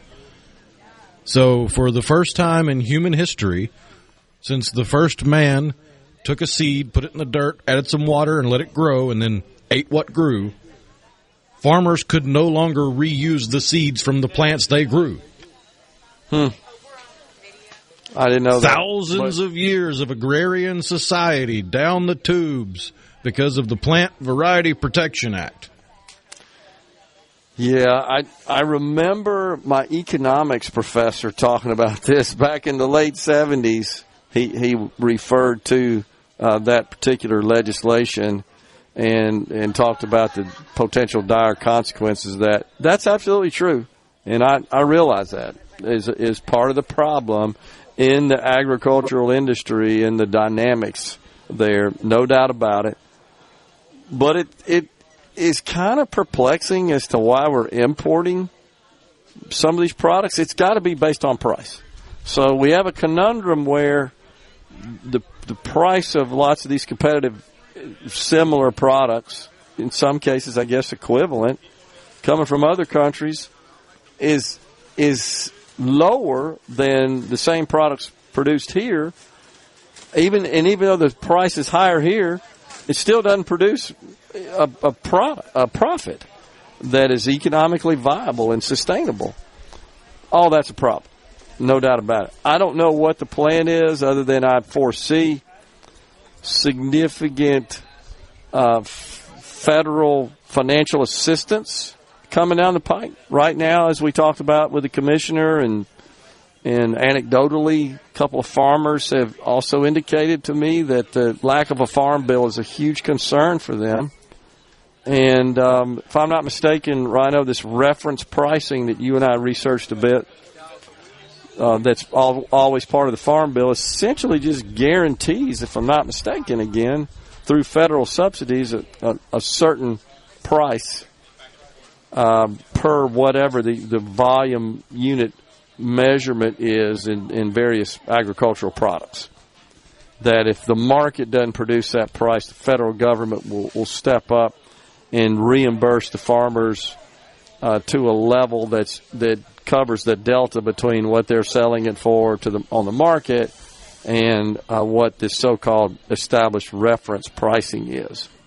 And that's what they're pretty nervous about. And you heard the commissioner say if they don't get this done in the next couple of months, probably won't get one this year. I'm not sure many of our farmers will survive that. On the C Spire text line, pretty sure that MSU is very instrumental in developing the bean seed Brazil grows. I was a kid, so that was probably 40 years ago. That has hurt us for years. Interesting. Huh. I'm not exactly sure what that means, how that translates into assisting Brazil. Why do farmers deserve a subsidy package to hold them harmless when other businesses do not, says Thomas in Greenwood, and where's my package due to the higher prices I'll pay? Okay.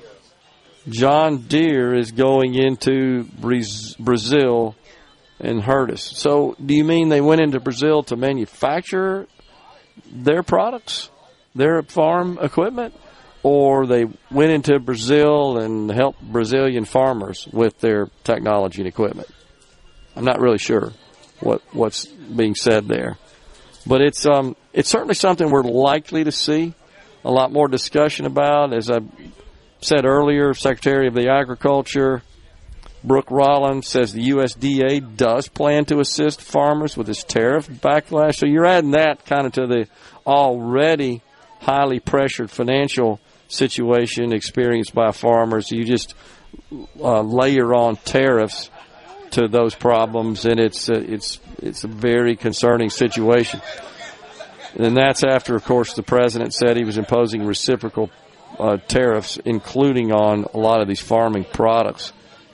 Iowans, according to Secretary Rollins, have reached out and said that they have serious concerns about the original plan that the president has rolled out, and that many of them are going to be hurt by these tariffs. And in response, she said that, yeah, we're looking at ways of providing financial assistance. So we'll see where all that lands. I'm concerned, again, I just want to point this out, that so many in this country, including folks who would describe themselves as conservative Republicans, actually support the idea of raising taxes on higher incomes. Even if it's okay to make the math work to lower taxes elsewhere, again, if I'm all for lowering the taxes, but if we're going to do that, let's look at cutting some spending to make the math work as opposed to increasing taxes elsewhere, because that's going to have a negative effect should that go into place on the economy. And the person also said something about, well, who cares about these people who account for such a substantial part of the consumption in this country because they're buying planes and yachts or something to that effect. That's absolutely completely untrue. What they buy, for example, are multiple homes. You and I struggle to have one home. These people have 10 and 12. And each one of those are massive, and there are a whole bunch of jobs and a whole bunch of incomes that get made. That's just one example. And you think about everything that goes into that, and you think about the property taxes that fund the schools and county infrastructure and municipal infrastructure as well. So it's a bit short-sighted to think, oh, yeah, well, they just buy yachts and airplanes. No, they buy the same stuff you and I do. They just buy a whole bunch more of it. That's just a fact. And lots of jobs rely on that. Did you expect people, especially MAGA, to be above class warfare, says Thomas? I'll just say that it's disappointing that so many seem to be in support of increasing the taxes on higher-income Americans. We're going to step aside for a break right now. We're coming back with the final segment today from Ace Bolt and Screw. We've got Dave Gerard, VP of Sales, Indries International. That's the parent company. And also Michael Knight, President and CEO, Indries International. Stay with us. Take me home, country roads. Take me home, country roads. Patriot. So awesome! Middays with Gerard Gibert. Come on, let's get on with the show.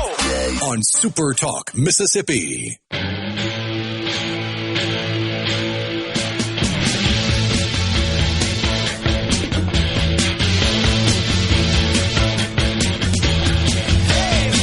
Welcome back, everyone. It's Middays. The Element Well Studio relocated on this grand opening day at the Ace Bolt and Screw in Gluckstadt, Mississippi, just due south of the Germantown High School football stadium. In fact, I can see the back of the scoreboard at the stadium. It's our pleasure to welcome now Dave Gerard, VP of Sales, Indries International. That's the Ace Bolt and Screw parent company. And Michael Knight, President and CEO of Indries International. So, Michael, Dave, thanks for coming on. Thanks for having us, Gerard. Appreciate you guys having us out today. So, tell us about the transaction that occurred and places now Indries International as the parent company of Ace Bolt and Screw. Yeah, we were talking to Randy Clark and his brother Mike, the owners and founders of Ace, for probably more than a year, trying to talk them into this. We didn't have much representation down here. We've been trying to compete with them for a long time. Okay. And frankly, they've been kicking our butt down here for a long time. It's always a good way to eliminate a competitor. Right. Well, yeah, if you can't beat them, buy them.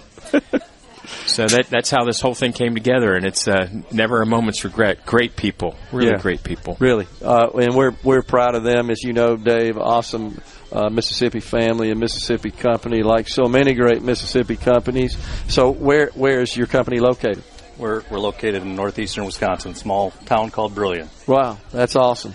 And so you knew about these guys from just competing with them in the marketplace, and looked like a pretty good suitor for you, huh? Yeah, great fit, great culture. As Michael said, great family, yeah. Great people. And we've enjoyed every minute of it since the acquisition in March. Michael, you can tell a lot about the quality of a company as the CEO of a company yourself from just the attitude of the team that works at that company and how they feel about that company. And, of course, their third-party vendor partners as well. As you know, just by their presence to here, they think very highly of this organization.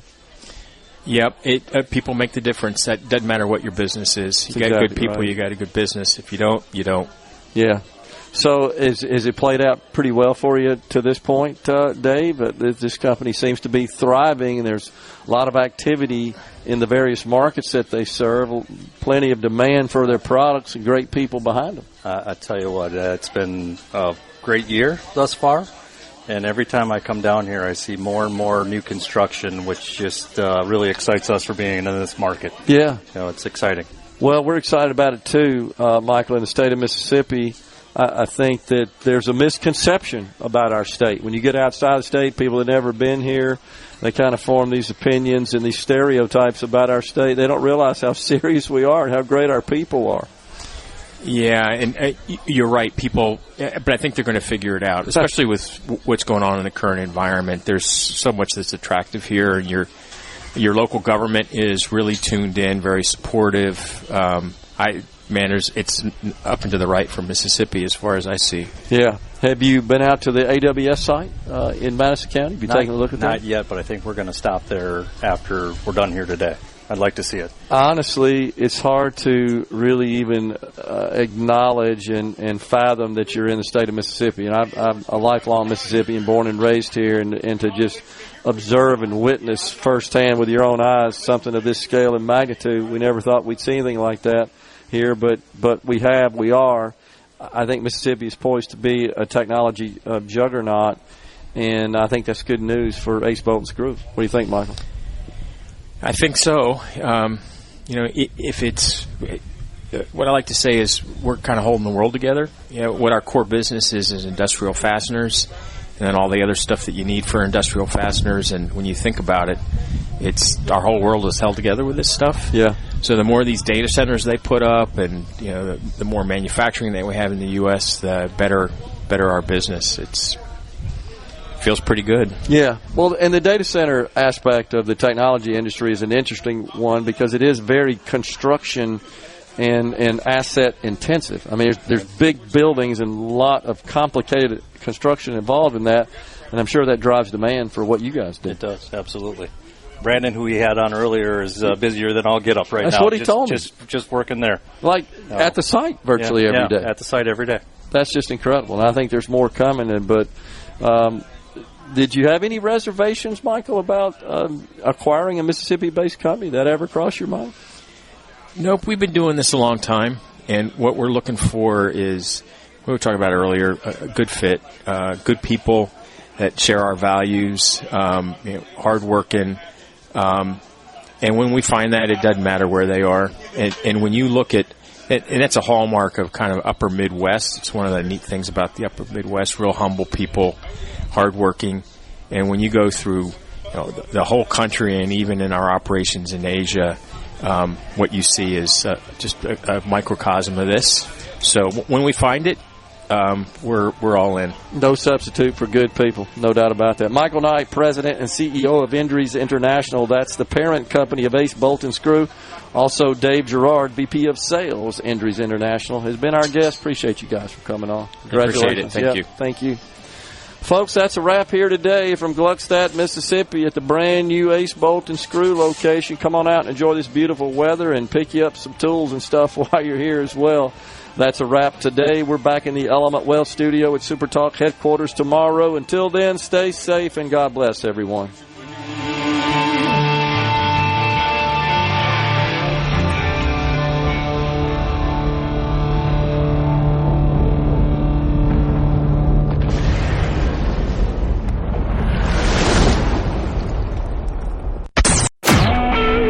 SuperTalk Mississippi Media Production.